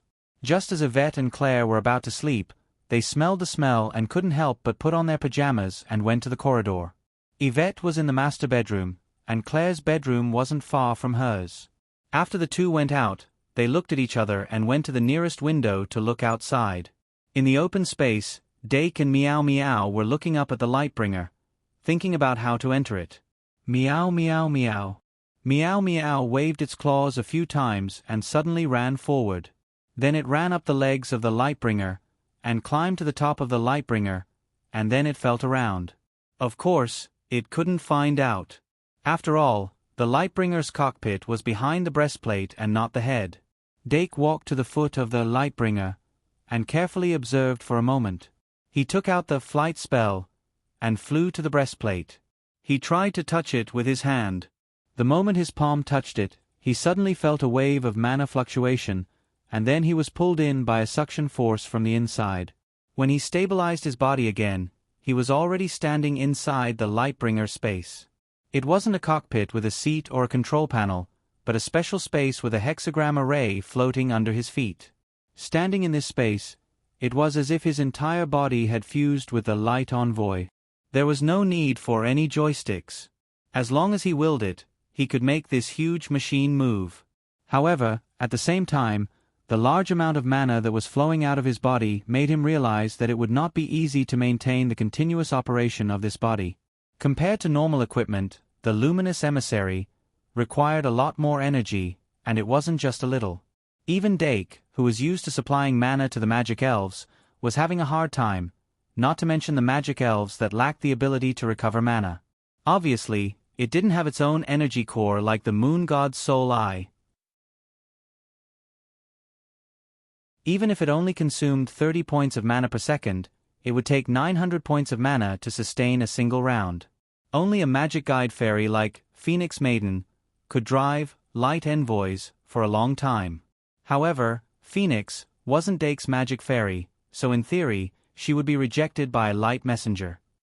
Under such circumstances, unless Dake wanted to launch a self-destruct attack, it wouldn't be suitable for his magic guide fairy to drive Light Envoy. In other words, he could let the magic elves ride Light Envoy and launch a self-destruct attack. This was obviously a tactic that could be used. The prerequisite was that Light Envoy's strength was worth it. Dake closed his eyes and followed the flow of mana to sense Light Envoy. After mastering Chi, his mana sensing ability had also increased, and he could sense more and more things in detail. After a while, he suddenly opened his eyes, and the Light Envoy took a big step forward. The huge machine that was 6 meters tall stepped down, causing the surrounding ground to tremble slightly. The enormous power contained within was completely revealed. Card name, Magic Gun. Type, Item Card. Effect, Summoned Light Envoy, the Earth Magic King that controls the power of fire and earth. Mana. Attack, 2500. Defense, 2500. Ultimate skill, Wishful Godly Sword. Come out, Wishful Godly Sword. As the information flowed into his mind, Dake stretched out his hand, and the light in his hand gathered into the shape of a sword. A huge red sword was slowly pulled out from the cracked ground by the light envoy. He couldn't help but feel a little excited. This light envoy was obviously different from the usual equipment. Although the usual equipment was also a shell, it was based on the user's body and increased the attributes of the user. However, this light envoy had a fixed attack and defense. Its attack and mana were both 2,500 points, and it had the strength of a full 5-star card. The crafting of an equipment card was much more affected by the materials used compared to the magic elves. The probability of using normal materials to craft a high-level equipment card was almost zero. Similarly, if an equipment card was made with high-level materials, even if it didn't meet expectations, it wouldn't be too bad as long as the crafting was successful. With the materials used to craft this light envoy, it was already very rare to be able to craft an equipment card that was close to a 5-star magic elven. As for its actual combat value other than its ornamental and collectible value, it would have to depend on how good the wishful godly sword was. Dake controlled the light envoy to raise the wishful godly sword up high. The sword suddenly released a strong golden light, turning the sword into a huge sword of light. Meow. Meow Meow, who was lying on top of the light envoy's head, looked at the huge sword of light curiously and tilted its head. Dake stopped his desire to slash with the sword and focused on sensing the information of the wishful godly sword. Wishful godly sword. Absolute cut. Attacks ignore the opponent's ability changes. Ignores defense and attacks directly. Attack plus 500. 500 attack bonus. The strength was equivalent to the lion's Lion King pill, but it didn't have the side effect of reducing rationality. What made it so valuable was the absolute cut and the ignore defense additional attributes. During the Easter Duel Festival, Dake had already tasted the ignore defense, but that was a small probability of the holy sword. This wishful godly sword would definitely ignore defense. Just this attribute alone made it irreplaceable. The only problem was, Dake's heart sank. He let go of his hands, and the wishful godly sword instantly turned into magic dust and disappeared without a trace. The magic consumption is too high. No wonder in the anime, it can only be used for the final attack. Every second, it consumes an extra 100 points of magic. This is great. If I really let the magic elf use it, it can only be a self-destruct attack. Dake rubbed his forehead. He took a step forward and floated out of the light envoy's heart protection mirror. The light envoy's palm naturally lifted up, allowing him to stand on its palm. He raised his head slightly and looked at the second floor of the mansion. He smiled at Yvette and Claire, and the latter two couldn't help but sigh. Then, Meow Meow jumped down from above with a bayou sound, tightly grabbing onto his trousers. "You want to try too?" Dake lowered his head and asked. "Meow." Meow Meow nodded vigorously. Dake smiled slightly, picked it up, and stuffed it into the triangular heart protection mirror. Then, the light envoy began to move violently. Dake hurriedly used the flight spell to fly into the sky. He saw the light envoy suddenly lie down on all fours, and then run happily on the open space. Black lines appeared on his forehead. Fortunately, with Meow Meow's 1,500 points of magic, it couldn't last long. When its magic was about to be exhausted, Dake raised his hand and put the light envoy back into the magic card. Then, he reached out and caught Meow Meow, who fell from the sky. At this time, the night was dark, and only a few stars twinkled. It was quite artistic. Yvette jumped down from the corridor at some point and asked curiously, "What kind of weapon is this?" "Earth Devil King," Dake said. "I like to call it the Light Envoy." "The Light Envoy?" "That light sword does have an extremely strong aura." Yvette pondered. "But it seems to be very different from ordinary weapons?" Dake blinked. "Is it very big?" Yvette smiled. "Very big." Dake looked up at the night sky. "I really hope it's bigger." The successful refining of the Light Envoy gave Dake a lot of confidence. After he returned to his bedroom, he couldn't help but think about refining other weapons. Of course, he knew very well that it would be very difficult to replicate this time. The structure of the light envoy was very simple, but the final product was not ideal except for the wishful sword. If he wanted to replicate the stronger bodies in his memory, he was afraid that he would need more time to learn and collect materials.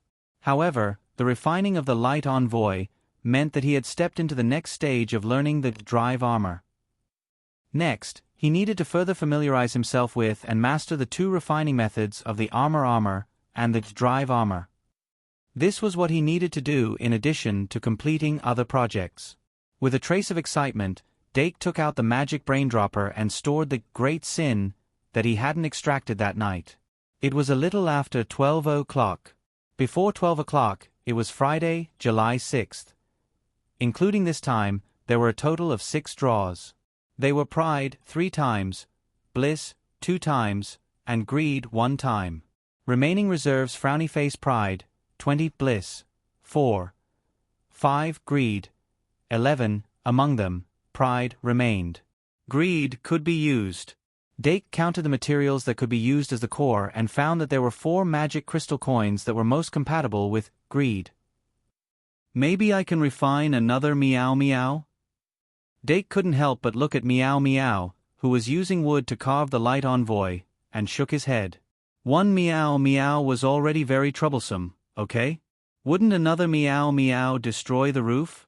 Greed as symbol is Saturn, and its corresponding attributes are rock, ground, and ice. In Pokemon, the characteristics that are related to greed are gluttonous ghost, scavenger, and so on. Let me think, a rock, ground, and ice Pokemon with the characteristics of gluttonous ghost. Kettle Kettle? Can I refine another Kettle Kettle? Of course, one couldn't have too many Pokemon like Kettle Kettle. Then, what about rock, ground, and ice Pokemon with the characteristics of scavenger? Little Elephant or Digging Rabbit? Hiss, Dake opened Zoo indoors as he pondered. Zoo and Paradise didn't conflict, but they couldn't be stacked. Among the unrecorded Pokemon, Meow Meow and Lion Beast could enjoy the effects of Zoo. At least when Dake slept, these 2 Pokemon could leave the Watcher League team. Only after Doc had settled everything properly did he crawl into bed. Before going to sleep, he continued to think. If rock, ground, and ice don't work, a general type with universal characteristics might be a feasible idea. And when it comes to Pokemon that are compatible with general types, it's naturally Snorlax. Also, like Snake Bear, Bear Cub, and Dashing Bear, why are they all bears? Haha. Dake was suddenly startled and woke up from the terrifying dream of being squashed by a big bear. Then he subconsciously began to think again. 5 cat plants: cat, cow, fox, lion, and dragon. Cat, cow, fox, lion, and dragon that are compatible with greed, which are there. Urgent, waiting online. After washing up, he walked to the middle of the bedroom and said to the Pokemon who were still pretending to be asleep, "Pack up, we're going out today." It had been more than a month since they returned to the capital. Whether it was Dake or his Pokemon, they had all been cooped up in the Duke's mansion for a month. Dake didn't mind, he could even stay in the Duke's mansion until school started. But the Pokemon had worked so hard for so long, it was time to compensate them. He might as well take advantage of this trip and bring them out to see the world. But after he announced it, the Pokemon blinked and stared at him as if they had misheard him. Dake took a deep breath and said again with a helpless expression, "Pack up, we're going out today." Meow meow meow. Meow meow meow. Meow meow meow. The room was instantly filled with loud and clear meow sounds. Not long after, the Maid Palace maids rushed into the room and dressed them according to the instructions of the magic elves. Of course, to make it easier for them to move around, they wouldn't dress as grand as the birthday banquet. At most, they would wear a small hat, a small bow tie, a small vest, or a small skirt. Also, the Dilu Beast, Fairy Ibu, and so on all had their own small hats and skirts. Dake looked at the Pokemon's excited smiles and couldn't help but smile. Then, he reached out and took a bottle of freshly made candy from Olga. The child's shoulder pole was carried by the father. 2 in 1 4,000 plus. It's the last week of May. Please give me some money, we will adjust the recovery update amount.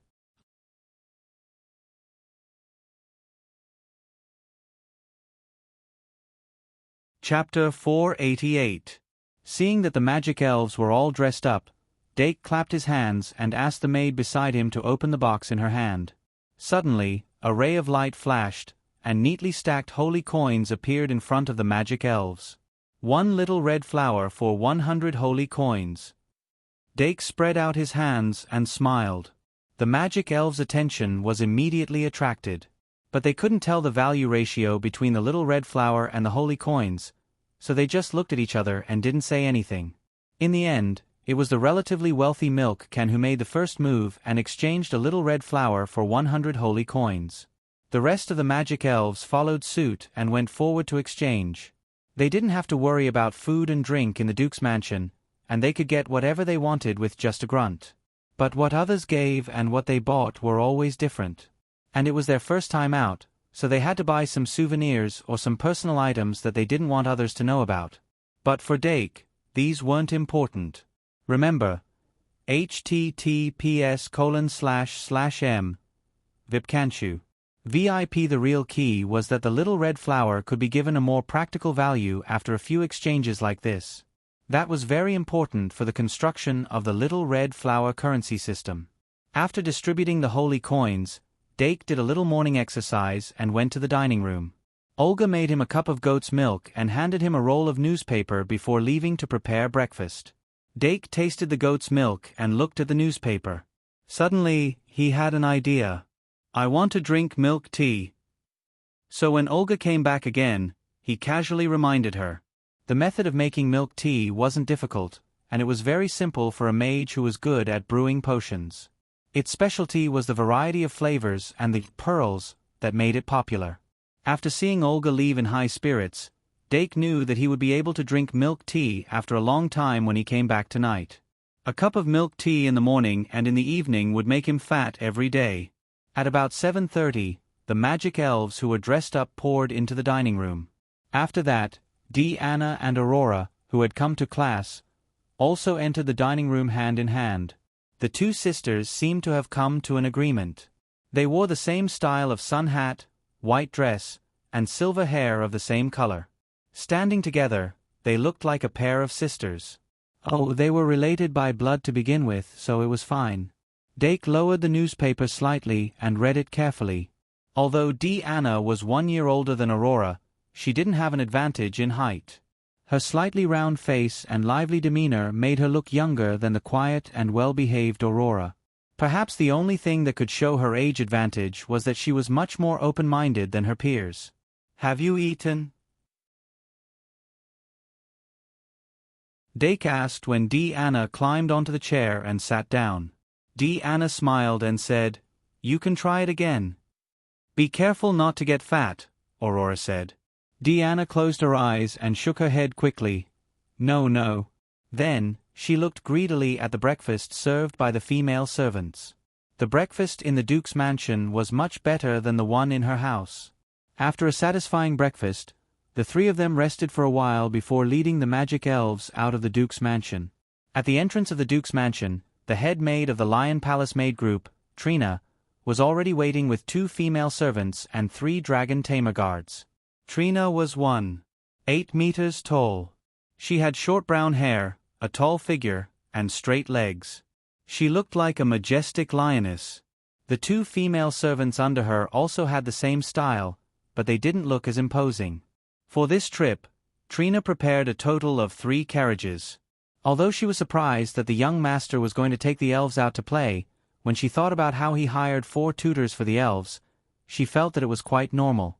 It was just that with so many people going out, it would be difficult to take care of them. As the execution ceremony of the Demon King was getting closer and closer, there were quite a few small fries entering the capital. Although those small fries couldn't threaten the young master, if they disturbed the young master's rare mood, they deserved to die. Therefore, she called for 2 extra female servants. Of course, they were battle maids. When Dake saw the 3 carriages, he nodded with satisfaction, then turned around and said, "How do we split them?" Of course, he was asking about the elves. Including the moon god's soul, there were a total of 19 elves. They needed to be split into 3 carriages. Luckily, the Duke's mansion's carriages were spacious enough. Otherwise, they wouldn't be able to fit in. But when he said this, the little demon beast reacted quickly and flew to his shoulder. It was as if it was saying that it didn't take up any space, so there was no need to split them. The vampire princess rolled her eyes and pulled the phoenix girl up. She bent her body and stealthily walked towards the carriage in the middle. Only Ibu stared at it with wide eyes. It waved its ribbon antennae and acted like a spoiled child. Dake looked around and simply said, "How about this? The Dilu Beast and the Lion Beast will lead the teams. The Dilu Beast, the Vampire Girl, the Phoenix Girl, Kettle Kettle, the Scabbard, and the young Cyanide Dragon are one team. The Lion Beast, the Moon Girl, the Trash Slime, the 100 Faces, the Milk Can, the Sea Lion, and the Wrestling Hawkman are one team. The remaining little demon beast, the Dream Demon, Meow Meow, Ibu, the Fairy Ibu, and the Magician Secretary are one team." The reason for this distribution was, of course, carefully chosen. Firstly, the young Cyanide Dragon's body was bigger, so it had to be separated from the Lion Beast. Secondly, Kettle Kettle's movement speed was slower, so it could lie on the Cyanide Dragon's back or fly on its sword. The Trash Slime and the 100 Faces were bound to be in the same group. The Milk Can, the Sea Lion, and the Wrestling Hawkman were familiar with each other, so they were suitable to be in the same group. As for the other elves, the Fairy Ibu and Ibu-chan had gotten 2nd and 3rd place in the end-of-term exam. He had to satisfy their expectations as much as possible. The Dream Demon and Meow Meow were too naughty, so he had to control them personally. Of course, it was also because the 6 elves in his team were very petite and didn't take up much space. As for the Magician Secretary, he could directly hold it in his hands. Dake had long since discovered that the Magician Secretary actually liked being held in his hands very much. In this way, the world where no one would get hurt would be completed. "The 2 of you, sit in that carriage." Dake had a straight face as he chased the vampire's daughter and Phoenix Girl to the other carriage. The Dilu Beast in charge of taking care of them couldn't help but sigh deeply. He grabbed the Scabbard, brought Kettle Kettle and the young Cyanide Dragon, and walked towards the carriage. On the other side, the Lion Beast that was leading the team also called the elves in the team and boarded the other carriage. Then, Dake held the Magician Secretary in his hands and led the way towards the middle carriage. Meow Meow and the Dream Demon, who actually wanted to be released, puckered their lips and followed behind him. As for the Fairy Ibu and Ibu-chan, their faces were naturally filled with joy. However, just as Ibu-chan and Fairy Ibu were about to speed up and run to Dake's sides, a shadow suddenly enveloped them from behind. Their feet floated in the air, and they were already picked up by Diana and Aurora. The little sisters of Ibu happily followed Dake's footsteps. A few minutes later, the 3 carriages pulled by the dragon wildebeest set off one after another. Each carriage was accompanied by a dragon tamer guard and a maid. The dimming family emblem engraved on the carriage was dazzling. After the elves set off from the carriage, they opened the windows and leaned against the window railings to look out curiously. For the elves that were born not long ago, everything in the outside world was filled with a sense of novelty. Although the Dilu Beast and the Lion Beast were entrusted with trust, in reality, they were babies that were born less than a year ago. No matter how mature they looked on the outside, it couldn't hide the immaturity in their hearts. The large young Cyanide Dragon carefully shrunk its body to avoid accidentally occupying too much space. It opened its big round eyes and curiously looked at the scenery that flowed past the 2 sides of the carriage. The world was very big. If it was possible, who wouldn't want to go out and walk? Inside the carriage that was running at the front, Dake quietly flipped through the contents of the book that was scanned by the Magician's Secretary. The Dream Demon would occasionally poke its head down from the top of his head and play a little game of eye to eye with him. Diana and Aurora each held an Ibu, and imitated Dake's way of grooming their fur. The little demon beast firmly held onto the curtain with its claws and poked its head out. Meow Meow occupied the window on the other side. Katrina was peeling an apple. The carriage would occasionally shake twice, but her fingers were always steady. The apple was cut into standard cubes and placed on a fruit plate. After she finished cutting the apple, she carried the fruit plate to Dake's side. She used a fork to pick up a piece of apple and fed it to Dake's mouth. Dake opened his mouth and bit the apple. He pulled it out from the fork and chewed twice. Immediately, juice flowed out. At that moment, he suddenly thought of a possibility. Thus, he curiously asked, "Katrina, do you have that kind of special apple? I mean, the kind that is rich in magic." Magic plant. Katrina slightly frowned. She was not very good at this kind of content. Aurora tilted her head and whispered, "Magic apple, the golden apple?" Golden apple. Dake couldn't help but put down the magician's secretary in his hand and raised his head slightly. Speaking of the golden apple, it was indeed the most famous among the magic apples. In this world, part of the legend of the golden apple from Dake's previous world was also relatively complete. However, it was not a legend related to the gods, but a legend related to Adam and Eve. Adam and Eve, as the first human male and female born by the saint, had extraordinary significance in the legend of the saint. According to the records of the saint, after Adam and Eve were born, they lived in a paradise called Eden. The saint told Adam and Eve that all the fruits on the trees in the garden could be eaten, but the fruits on the tree of knowledge of good and evil were not to be eaten or touched. However, Eve was tempted by the snake, and stole the fruit from the tree of knowledge of good and evil, and gave the fruit to Adam to eat. After the saint found out, he expelled Adam and Eve from the Garden of Eden. The fruit here was the golden apple. In the teachings that have been passed down to this day, some people called the golden apple the fruit of wisdom, believing that it was the key to unlocking human wisdom. Some people also called it the forbidden fruit, believing that it was the beginning of human original sin and all other sins. However, as time passed, the golden apple had long lost its original meaning. After generations of reproduction, the divine power it contained became thinner and thinner. The golden apple today was only used as a breeding tool to maintain the purity of the bloodline, and it was held by the elves and fairies.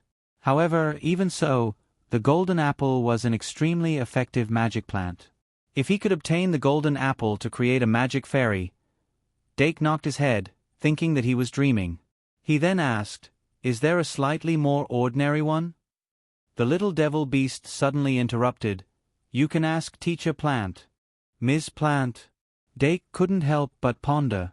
As the former director of the Royal Botanical Garden and a senior mage who was proficient in the grass element, Ms. Plant was indeed a very suitable person to consult.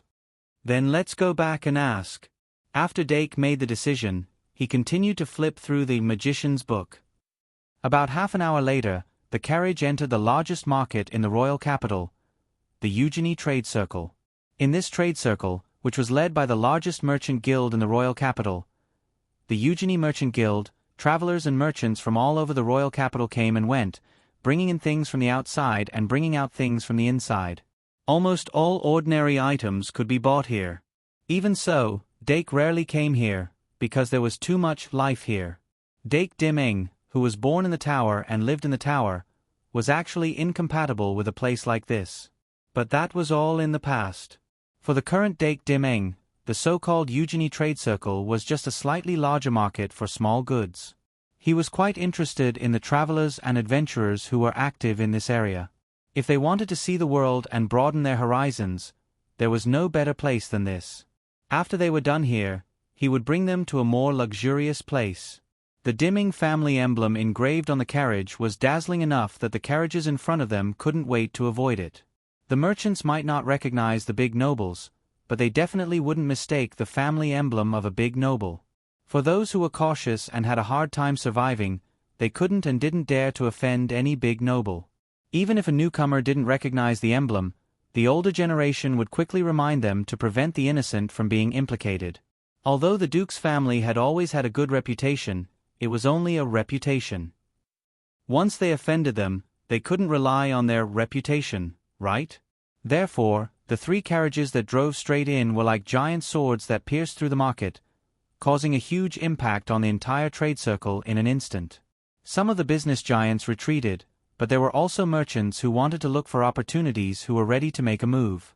Adventurers from other places looked on curiously, while the dragonfish hidden in the crowd were estimating the value of life and death. People who weren't merchants, especially foreigners, didn't have a broad vision. There weren't many people who could recognize the dimming family emblem at first glance. But there were always people who paid attention to the dimming family, so they recognized it at first glance. 2 in 1 4000 plus. Pushbook. You're tuning in to the Narrate and Escape YouTube channel. Don't forget to subscribe and join us on this journey to catch the most captivating stories.